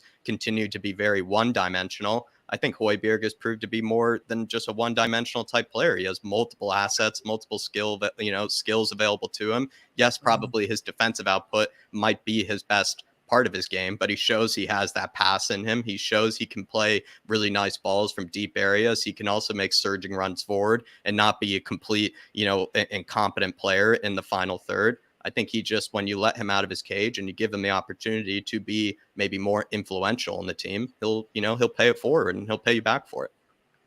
I think well said, Jack. Ties in what I was saying about the partnership as well, though, doesn't it? If you look in previous seasons, if Højbjerg went forward, who's left as the defensive partner? Winks and Ndombele. We saw Winks go through the same problem that one game, wasn't it? Bentancur is completely reliable there at the back. He's got really good defensive head on his shoulders when he's responsible. He's an intelligent player. I think that's, at the end of the day, the bits we want to see in the team. You're getting 11 intelligent players with a will to win. You've got a football team. So do you think then, Kuva, because he also trusts Bentancur behind him, that he feels he can get forward more then, because he knows he has a player behind him that can cover him, like you're saying? Absolutely, and it works both ways. Bentancur, the same thing. He's got he knows, has the defensive mindset. He knows his responsibilities. But if Højbjerg is there in place, he knows he can go forward, and vice versa. That's what I was saying. It's very much developing into a partnership for me. They've got very good understanding, and we're looking better for it. It's the rest of the team around them at the sort of back and flanks that are letting us down at the moment, in my opinion. I agree with that. Very well answered, boys. Very good answers there. Absolutely love that. And I agree with the two boys. I think that the partnership is starting to blossom. I think they both really trust each other. So, they feel like they can vacate maybe that midfield a lot more in Rome about to affect play in terms of going after the ball in Bentancur's case, but also going forward in Højbjerg's case. And I think it's really starting to work out right now because I grew up in an era where it was two centre midfielders. If one went, all you had to do is turn around to the guy beside you and say, look, I'm going, you sit in, or vice versa. And I do think they're maybe starting to develop that where it's like, look, I'm going, you sit in. And he trusts that guy to actually sit in and do his job so that if they do break, it's not just coming straight at your back line, straight through the middle. THFC Till I Die says, since 2017, 1-0, drawn 2, lost 5 goals, 8 goals against 19. We're due a win.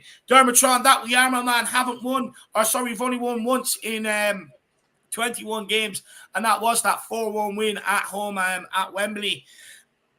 Look, we're up against it today, no doubts about that, but if we want to start winning league titles, we want to start winning trophies, hoodoos like this have to be put to bed at some stage. Well, I mean, there's no better way to do it than at home. So let's get after them. Let's get after them, Scouts. Get after them, Dermot. Let's make up for those 2 draws as well. Those 2 draws, I mean, absolutely should have been wins. So big up, Dermot. Big up, Dermotron. Big up, my man. Dark Sun G, I was waiting for you, my man. It's your sort of day today. Big day in your household. The outlaw, the Liverpool fan, you a Spurs fan. Dark Sun G Derby. Massive day. Dark Sun G Derby. He says, is it good that the Blues lost now? Please, Spurs win today. I can't stand the thought of my father celebrating. If we can't beat Liverpool, who sucks away and lost Matip, Diaz, and Jota, we never will. I mean, Jacko, go on. What would you want to say, Dark Sun G here? First part here, I don't even know how I feel about with Chelsea losing. I feel like I want to see the Gooners drop points, Dark Sun G, but at the same time, I don't want to see the rest of the league kind of catch up with us. It's kind of you're caught in kind of a scenario where you want to maybe just be with the rest of the pack at the top, and you don't really want anybody else to join you. You don't want a Newcastle to join the party. You don't want a Man United to join the party. So when Arsenal do win these games, I'm kind of like, they're getting further ahead. They get more, there more opportunities for them to gloat. But I also kind of think about it. Maybe that's a favor for us because then there are fewer teams that can actually chase up after us for that 3rd spot. For the rest of this, though, Dark Sunday, I think this is your derby. I bet you're absolutely. I don't know if you're nervous. I don't know if you just can't wait for it. I just feel like it's a tough one to go through here, especially if you guys are sitting in the same house, sitting in the same couch for it as well. I can't even imagine what that's like. But I think we will try to, put in a top performance today. And I think without Matip, without Diaz, without Jota, a lot of those players there, I think is huge miss for them. Even James Milner, I think is a huge miss for them. I think they've plugged in James Milner, in any spot that they can this season. I don't think he really is, of course, like a brilliant player by any means anymore, but they have used him and they have relied on him a lot this season to play either as a right back, to play as a center mid, to just help out with this sort of struggling Liverpool team. And he is often there and used for that mentality of the squad as well, James Milner. And having him out, I think, too, is a huge loss for them. So certainly, Dark Sunji, huge day for you, my man. Yeah, look, and I know how you feel, Dark Sunji. I mean, look, all my friends are Liverpool fans. The pressure's on today, man. The pressure is on. Like you, I cannot bear them celebrating. Please, just Tottenham, please, I beg you. Do not let me down today. I've done everything by the book this week. I've lived my life right.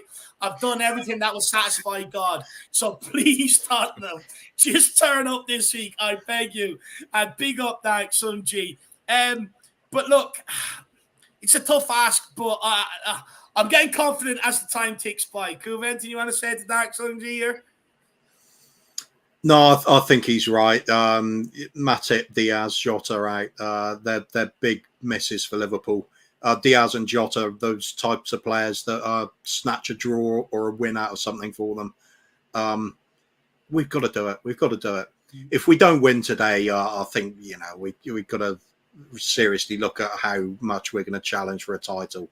If we do win, we keep ourselves in with a chance. Even if you don't believe it, you're there. The points would be on the board. It's like the most unlikely of title wins if we pulled that one off. But I mean, hell, we'd all take it, wouldn't we? It would put Liverpool out of the running, or they go on one of their runs that we know they're capable of doing and string 10 or 11 wins together and back in it. If it's us needing the string of 6 or 7 wins together come towards the end of the season, I don't feel so confident. Big game today, just a huge game, especially with what the scum have just done. And everybody was writing them off. They're doing pretty well for a third of the games into the season, aren't they? Yeah, look, they are. They're doing all right, but they will not stay there. And then Daxel G says, is it good that the Blues lost now? Look, ideally, I wanted them to beat Arsenal. To anyone that Arsenal plays, I want them to beat Arsenal. But what I will say is, it's a chance for us to extend that top 4 point difference. So let's go and get it done, Dark Sun G. A few more super chats here, and then we'll crack on. I want to talk about maybe a bit about Kulu and that forward line before we end off. Dark Sun G says Pierre-Emile Højbjerg plus Bentancur so far this season is better than Henderson, Fabinho, and Thiago. Jack, it's a huge statement. They might be probably the second or third best midfield partnership, I think, this season. I think in the Premier League by far. Henderson and Fabinho. I've heard Fabinho has really dropped off this season. I haven't really I've just watched Liverpool, but I don't really like think about them very much, Dark Sun G. But I bet maybe your outlad would probably agree that Fabinho has not been the same player this season. So I think absolutely they've definitely outtaken them. I think Højbjerg and Bentancur, you could probably say easily third best midfield partnership in the Prem right now, top 4 midfield partnership. I would put them up there at one of the best for sure. I never even thought about it, but I actually would. I struggle to think it was on better. form right now, especially if you looked at just form, absolutely. At least in the top 4. G. Absolutely love that. Absolutely love it. He says Villa 1, Man United 0. I hope Villa wins for us. Make that 2-0, my man. He says Villa 2-0. Come on, man. You not drop points today. And look, who knows? Another Brentford could be happening. They're due another Brentford. What I will say is, last week when we were playing Newcastle and teams dropped points and the teams were in our favour, we did not capitalise. And if you look back down the years, it seems to be a trend. It seems to be a pattern. When teams drop points and Spurs have a chance to pull away, we fail to do it. So like I said, these teams are all there to be broken. It has to happen today, Dark Sun G. Because what it does do then, it kind of solidifies. It's too early to say it solidifies top 4, but it extends that gap. And then what it does do, it means we can concentrate on focusing on catching the people ahead of us rather than staying above the people behind us. So big up, Dark Sun G. Really appreciate the support, my man. And he also says, if Forest can beat Liverpool at home, why can't we? Also, Liverpool also lost to Leeds at Anfield at the last minute, which means we can win it at the end. Yeah. Vancouver, we love last-minute goals. We do lately, don't we? We love them. That'll be quite fitting, wouldn't it? Who's the bet for that? Who's the Moondog type bet now? I wouldn't put it on Dyer for a last-minute goal. Well, not unless it's a set piece. But Bentancur, Harry Kane, Bentancur, Højbjerg. Kane, definitely. How about both of them? Okay. Two last-minute goals is probably what we'll get. 2 last-minute goals. We'll need all game, and then he'll pop up last minute with the winner. Perisic to put the ball into Kane both times. He sets it up. One for Højbjerg, the other one for Bentancur. That'll do. 1-0 down in the 89th minute. We win 2-1. I couldn't take that. But it would be brilliant, wouldn't it? The roof would go off. It really would. It just comes back to that phrase again. Just a massive game. Home to Liverpool. How can that not be a massive game?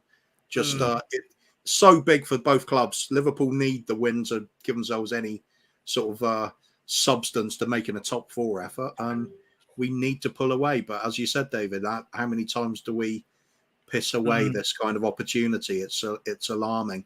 With Spurs, we're going for a fact it's going to be last day of the season before we secure top 4, isn't it? Yeah. Honestly, I don't want it to go that far, but it definitely could. But Jack, what would you say, Dark Sun G? I mean, he's right. Nottingham Forest did beat them. Leeds did beat them. Can we also do the same today? Because when you look at Liverpool's pattern against the smaller teams, it's like they failed to get themselves up for the game. And I know they did lose to Man United and Arsenal, but they did look a lot better in terms of the way they play. And what I'm saying is like Kuva's saying, it's a big game today. So is it a different case where Liverpool will be up for it today, or are them cracks still going to be there that weekend, still going to get this job over the line? I think Liverpool will still have its cracks, but they'd have turned up against bigger teams this season. They've just really have fall victim to dropping points against smaller teams, and that probably has to do with maybe them letting their guard down. Also, maybe has to do with some of the tactics that maybe have been out there. And maybe when you come up against the smaller teams, it is just going to be probably a counterattack, and they've been very susceptible to counterattacks this season. But I feel like Dark Sun G, them losing to the likes of Steve Cooper, then following it up with the loss to Ted Lasso, I think certainly makes them very vulnerable, and they're definitely lacking confidence. What I would say, though, is I feel like that's when they let their guard down, is maybe against those sort of teams, whereas when they come up against Spurs, when they come up against, even the likes of Man City and whatnot, they have found a way to sort of kind of turn up on the day. And I feel like they could do that here today. it is sort of a different mentality, I think, for those Liverpool fans. But if we end up getting a winner or even just any goal at all that ends up seeing us equalize or end up seeing us go in front, Dark Sun G, I want to see Antonio Conte mimic that Jesse Marsch celebration. That was absolutely brilliant, Dave, if you got to see that. Jesse Marsch's celebration. Want to see Conte do that. Right, big up, Dark Sun G. Big up, Dark Sun G. Really appreciate that, my man. Absolute legend. Look, big nervous game for you today. Nervous for me as well. But look, let's hold the hope, Dark Sun G. It is the hope that kills you, but you've got to have it, or else you're just going to be a very pessimistic person. But look, by the way, I hope I'm wrong about it going to the last day of the season, because I've just looked at the fixture list. Our final game away to Leeds. We don't want to be going there needing 3 points. No, unless they're safe, that would be nice. But yeah, no, definitely don't. But look, we're going to move into maybe the last part. We're going to talk a bit about that forward area. I've got about 20 minutes left, so we'll fly through this. Well, maybe not, because the questions are good. But what I will say is that Kulusevski has not played for Tottenham since returning from the September international break with a hamstring injury, but is available for today's game. I think, for me, I think it's a huge relief to have the guy back. How fit is he? I mean, question marks still remain. Fabrizio Romano seems to think he's fit enough, so we'll wait and see. But it's great to have him back. But, Jack, we'll start with you. In the 6 league games that Kulusevski has started, Spurs are unbeaten, averaging 2.6 goals per game and 2.3 points per match. In the 6 league games without him, well, we've lost 3 times. What is it that Kulusevski brings to our team and to our play that we felt his absence? Ball retention, composure, the ability to connect the midfield and the attack, the ability to help out Kane and Son, who can't always just feed themselves and can't always just do it on their own. He's basically just been that guy that is sort of the buffer between the midfield and the likes of Kane and Son, and has sort of just been that sort of winger that we've always needed, that is able to be more like a creative, I think, winger than an out-and-out goal scorer. I think Kulusevski, we all know, scores goals and is fully capable of a worldie, but he is, I think, more seen as a creator, and he is more seen as kind of a genius player on that right-hand side that can actually create goals for others. And as good as I think Kane is at creating goals for others, he is still a striker, and he still has to score goals himself, because that is his utmost job. It's kind of the same thing for Sonny, even though Sonny plays on the left. Sonny is more kind of like a striker, and he is that goal scorer for us. And they can't always just continue to feed each other. Like I said before, it's always been in the past that we just relied on Kane and Son to sort of,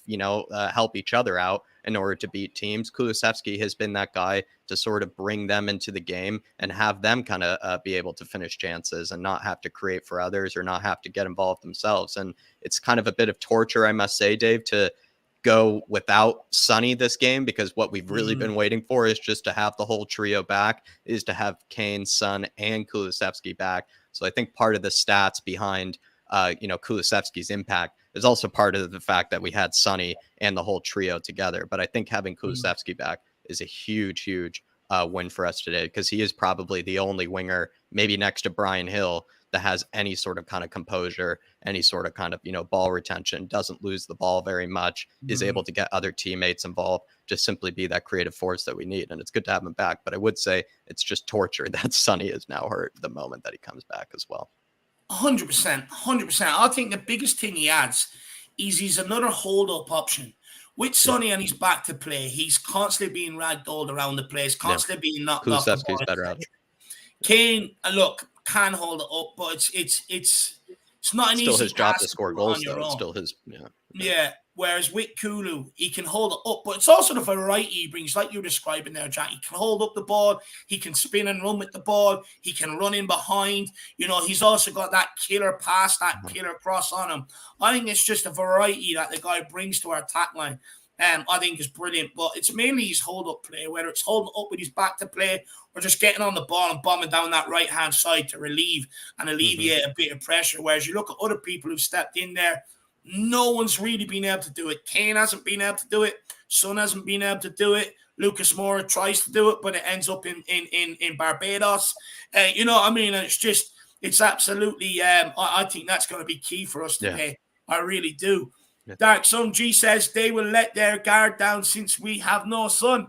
Look, we did go into the last game at Anfield with injuries. We still got out of there with a point. And if you're going by sort of the words from Conte in the press conference, I think he's been trying to get under Klopp's skin. And I think with Klopp, I think he might go for it gung-ho because he hates the way we play. And hopefully there's plenty of space in behind for us to get at them. Sonny and Kane had a Sunji, worldie. I hope they let their guard down, my man. I really do. They had a worldie together, I remember, at home. Remember, it's just them two up top, 3-5-2. It was like one of the first times we'd really seen it that season. Yeah, Winks like was in midfield. Winks was in midfield. As good as Ndombele, Dele, and Winks actually happened to be on that day, it really was also Kane and Son. The runs they were making in behind, the relationship they had, the chemistry, it was simply world-class. I thought their impact that day. I just remember that Liverpool backline was actually also full of confidence and everything, and they just could not handle the runs of Sonny and Kane that day. So hopefully we can find some sort of substitute for it, but it is going to be a huge loss.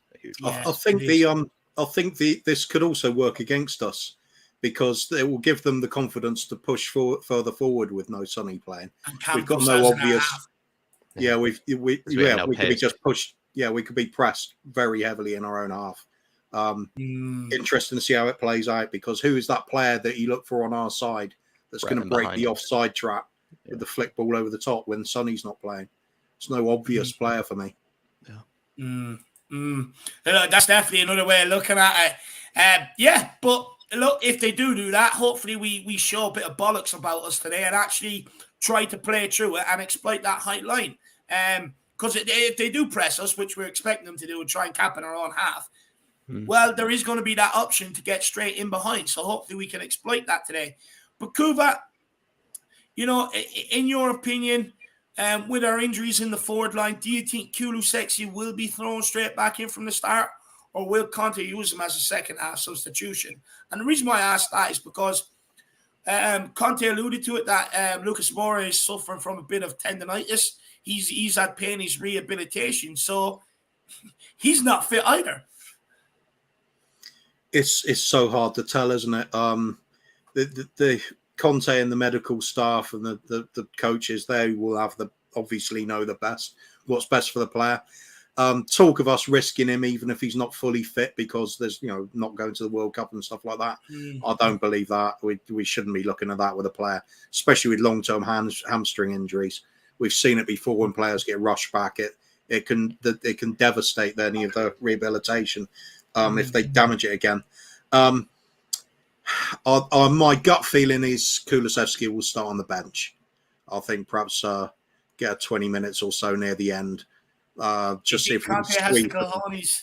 Think Conte has the cojones to throw little Gil Messi in there, from the start against Liverpool. Now, if there's any doubt over Lucas Moura, you've got to play someone, haven't you? Yeah. Is this too far for someone like Gildo who has his problems with? Look, we all know technically he's sound. He can hold up the ball. He's a bit more, I would say, less erratic than someone maybe like Lucas. But physically, he's got his problems. Liverpool, I mean, it's Virgil van Dijk. They've got some big boys across that back line. Is it the right game for someone like Gil? For me, no. I don't. Personally, I just don't think he's going to make the grade in the Premiership. I think he's too slight. It shows a couple of good cameo performances, but that's when the game's progressed a bit. Players getting a bit tired, more space, more time on the ball. I think in this sort of game, he's going to get eaten alive, to be honest. It's a pity because there is some talent with the lad, but I just don't see it this one. I think he'll just get overrun. Interesting. It'd be wait and see. It all depends what sort of game Gil tries to play. Is he going to try and get on the ball and skin his man on the outside and be pushed off the ball? Or is he going to drop into space like he did maybe, I think it was against Frankfurt, where he picks up the ball in a lot of space, knowing he has time to deliver passes? But Jack, if Gil does play today, I mean, do you reckon this is probably his final chance under Antonio Conte to sort of prove what his value to someone like Conte? Because there's been a lot of talks about maybe being loaned out again this January. Is he good enough to be at Tottenham Hotspur?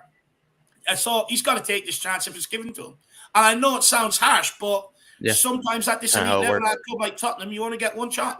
Yeah, I'm with you, Dave. I think you've said this before. It's just kind of how it works. It's just kind of, even if you feel like it's unfair to a player if they don't have their best day or anything, it's just kind of how just football works. Especially Yeah. if you want to, in his case too, where right, Conte doesn't have as much faith as maybe other people do in Hill. He has his doubts, he has his skepticism. So then he's already kind of fighting an uphill battle. So I think he really does have to take advantage of the opportunities he's been given. And he has, let's be honest, he has. He's had good performances and he's had good cameos with the ones that he's been given. If he were to given a big one today, he has to make do with it again, and he has to perform with it. I don't think I'm with you, Dave. I don't think there really is time or place for excuses. I think they have to just be able to perform, because this isn't really a club right now where we can just have patience for players like Brian Hill. I think what has made Brian Hill impressive, though, is that we probably did think he would come on and kind of make no impact, and we would probably find ourselves saying, oh, he needs time, he needs patience, he needs more minutes, needs game time, etc. But he's actually come in and made, I think, a decent impact, or at least a good impact, every time he's come on. So he just has to continue it in that shape or form. Whether it actually comes through in the form of a start, I really doubt it. But if he gets minutes off the bench again, he's just going to have to do what he's done in the other games. And then basically Conte can't complain, and neither can really Hill about what he's been given so far. So I think if Hill, let's say, also has a good game today, I really don't think it's the end. I still don't think it's the end of Hill, especially with the way Conte has praised his ability. He just doesn't seem to want to use him right now, and it doesn't seem he wants to use him right away this season. But I think it just says that the prophecy of Hill Messi certainly isn't over with Tottenham Hotspur. But I think he just has to, like you say, Dave, take advantage of the opportunities he's given. It's not really a charity, really, when it comes to it. Like, he has to take advantage of them. Simple Exactly. We're not a club sitting here looking to play players week in, week out and develop them right now. We're looking to move on and push for trophies. And with that becomes a rootlessness about sort of the way you operate. And look, as much as I like Gil, I absolutely love the player. I think he's going to be a real player in the future. You just look at the guy, his first touch is always spot on. He's got a good delivery, a good eye for the game, a good brain for the game. But I do think if he's given the chance today, I do think it's probably one of his only shots to prove to Conte that, hang on here, I do add a bit of value. I do have a bit of value. For me, I don't like keep persisting with someone like Lucas Moura. Keep persisting with a guy where you're getting the same results. You don't really know what Lucas is going to turn up. And for me, that's not good enough at Tottenham either. But look, I don't see him starting Gil today. I really don't. Even though there's problems with Kulu, problems with Lucas right now, for some reason I just don't see him starting Gil. So it'll be interesting to see what he does do. But the Outlad's gone 3-1 to Spurs, and he says Gil needs to do a regime and get into the area to win penalties. Yeah, that's very way true. to go about it. That would be nice to see happen for sure. Dan was suggesting on the podcast the other day that maybe Celtic or Rangers would be a good loan move for him. Both play a bit of football, but the Scottish League is physically demanding. It's where he's weakest. He'll get the shit kicked out of him, and hopefully it'll help him learn how to deal with it, to be honest with you. But big up that. How are you? How are you after the hiking yesterday? I was fair stiff yesterday. How are you today, my man? Let me know. Let me know. But look, we're going to move on to maybe a little bit about Harry Kane just quickly before we do end off. Now, obviously, without Son there today, the attack more or less solely relies on Harry Kane's shoulders. Kuva, can Kane stand up to the pressure and shoulder that extra responsibility? And is he good enough to carry Tottenham's attack on his own? Does he have the right attributes to carry Tottenham's attack on his own? He's been used to playing as the lone striker in the old 4-2-3-1 setup, hasn't he? So, yeah, of course he can do it. Midweek, he didn't score, but I think he had an immense game. The hold-up play was fantastic. One or two players on him at all times, and he still managed to get control of the ball, lay it off, won the free kick for the first goals, and then laid the ball on for Højbjerg for the second. He's just such an important player. It's almost like people forget at times how good he is when he's not scoring the goals as well. It's not all just great on the eye. Some of it, the physical work he does, is fantastic. Very important for the team. I think today, with lack of natural strike partners as being a possibility, even more important for our wing backs to get forward and Kane to pick them out. Played into Kane wing back to stretch the teams on the flanks. and then hope by that point Bentancur or Højbjerg caught up with Kane, throw themselves into the area. That's a source of goals for me. Failing that, you look at Harry Kane, win the free kicks, force the corners, that sort of thing. We know our set pieces are potent at the moment. That could also be a plan. Kane hasn't been his best this season, but one thing he is doing is banging the ball in the back of the net. If it wasn't for the fact we had the cyborg killing machine, Haaland playing for Man City, you'd be going, Kane's doing really well this season. Yeah. He's flown under the radar, which is ironic to say about Harry Kane. The fact that he's flown under the radar. So he's got it there. He's the complete forward, so he can definitely do it. Only the lack of pace has let Harry Kane down in his career, but he finds a way around it, doesn't he? He does. But what I will say is, had a supporting cast to be able to give him them chances when he has played that lone striker role. Do we have that behind him today? I don't think we do. I actually think he's got a very, very a tough task on his hand today. And what I mean by tough, he's going to be on his own up against the two Liverpool centre backs. Even when they have the ball, he's going to be tasked with moving from left to right to try and prevent them from progressing any further. It's just going to be a long, hard graft of a day for Harry Kane. I agree. Probably a thankless task without any joy whatsoever, if I'm being honest. Even if the ball does come into him, it's more than likely going to be him laying off to people rather than him being on the end of chances. So we'll have to wait and see what happens with him today. But I've been there. It's a fucking horrible day out. I think you're spot on, Dave. Just quickly, it's also because Harry Kane needs those runs in behind, and sometimes they're even unselfish runs in behind that players will make that sort of stretch that back line. Because if there is no threat in behind, like Kuva brought up earlier, it just gives Liverpool more license to camp deep in our half. If there isn't any threat in behind that back line at all whatsoever, we're going to struggle. Probably, again, though, more of a reason to play like a Perisic, you probably think, Dave, or just somebody that has some sort of threat making runs between the lines for Harry Kane, because he does need somebody. We can't just have a bunch of players sitting behind the ball and a bunch of players that want the ball to feet. You already know what's going to happen, Jack. You can't have 11 players that want the ball to feet. You're going to need somebody that's going to make those runs to stretch that back line to make. If Kane gets anything to feet today, Jack, it'd be glorious. You know what's going to happen. The ball's going to be pumped long to him.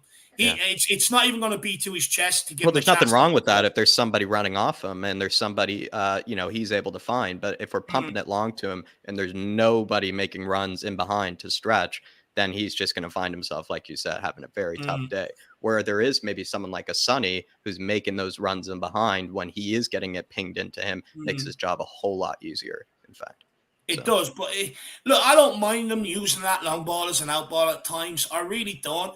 But then give it to him where it's a chance of taking it down. Give it to him chest height or below to give him a chance to hold it up rather than put it up in the air where he's to jump up and he's no option but to try and get his head on the end. And then people go, oh, Harry Kane can't hold up the ball. I mean, when he's not a giraffe, he can't drop 10 feet and fucking chest it down. You know what I mean? It's kind of I think Longley will help us out give him with a that. Chance.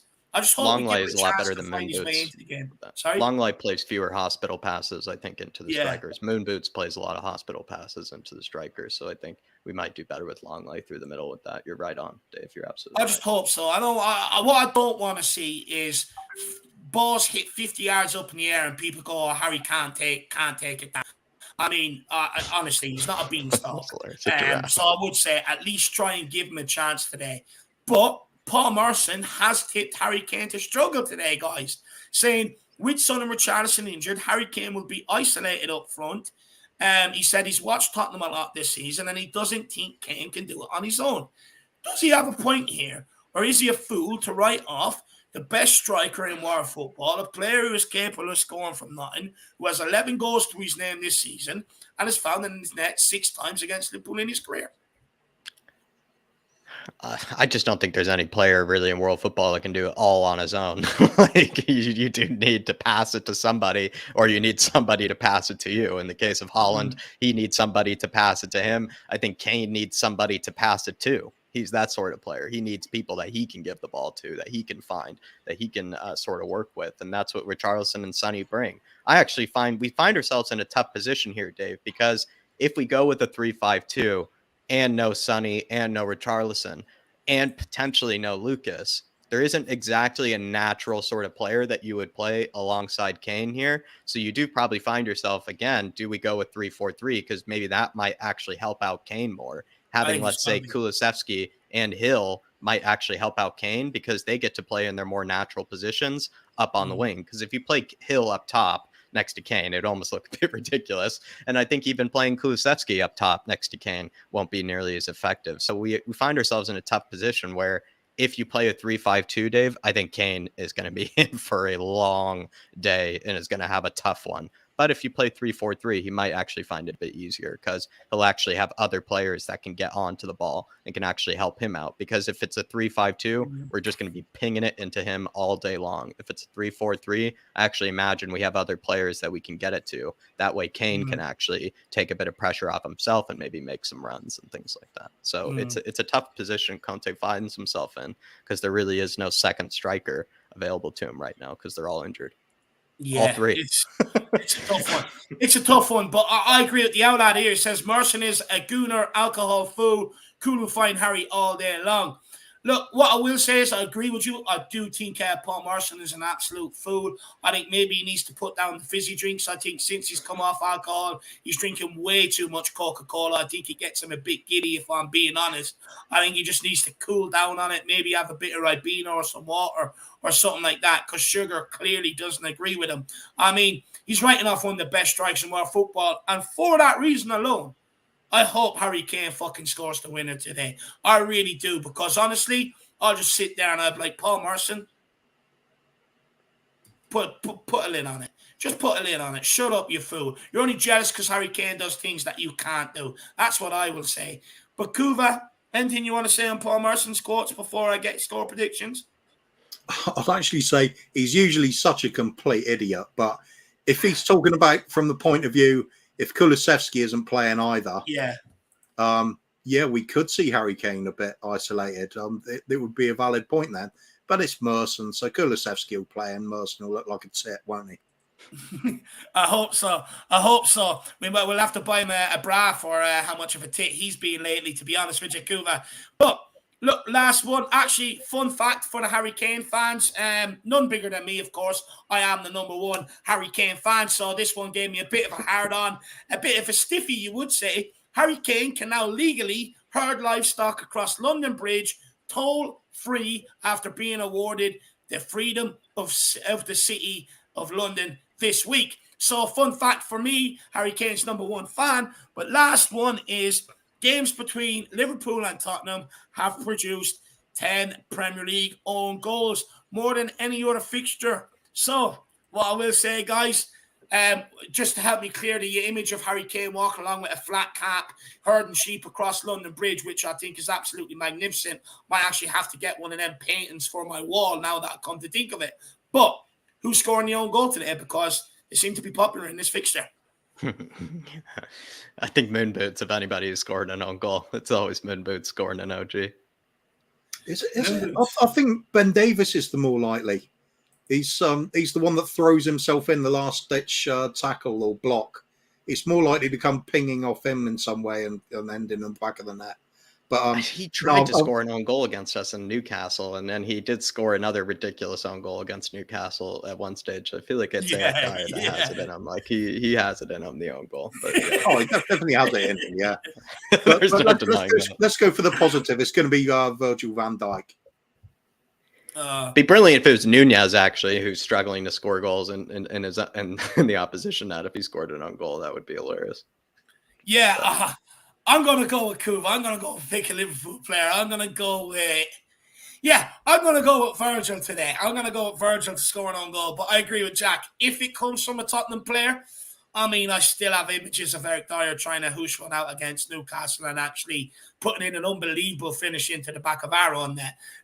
So I do think if the pressure gets to anyone and they start slicing clearances like did he get against Marseille during the week, it's more than likely going to be Moonhead, a.k.a. Moon Boots.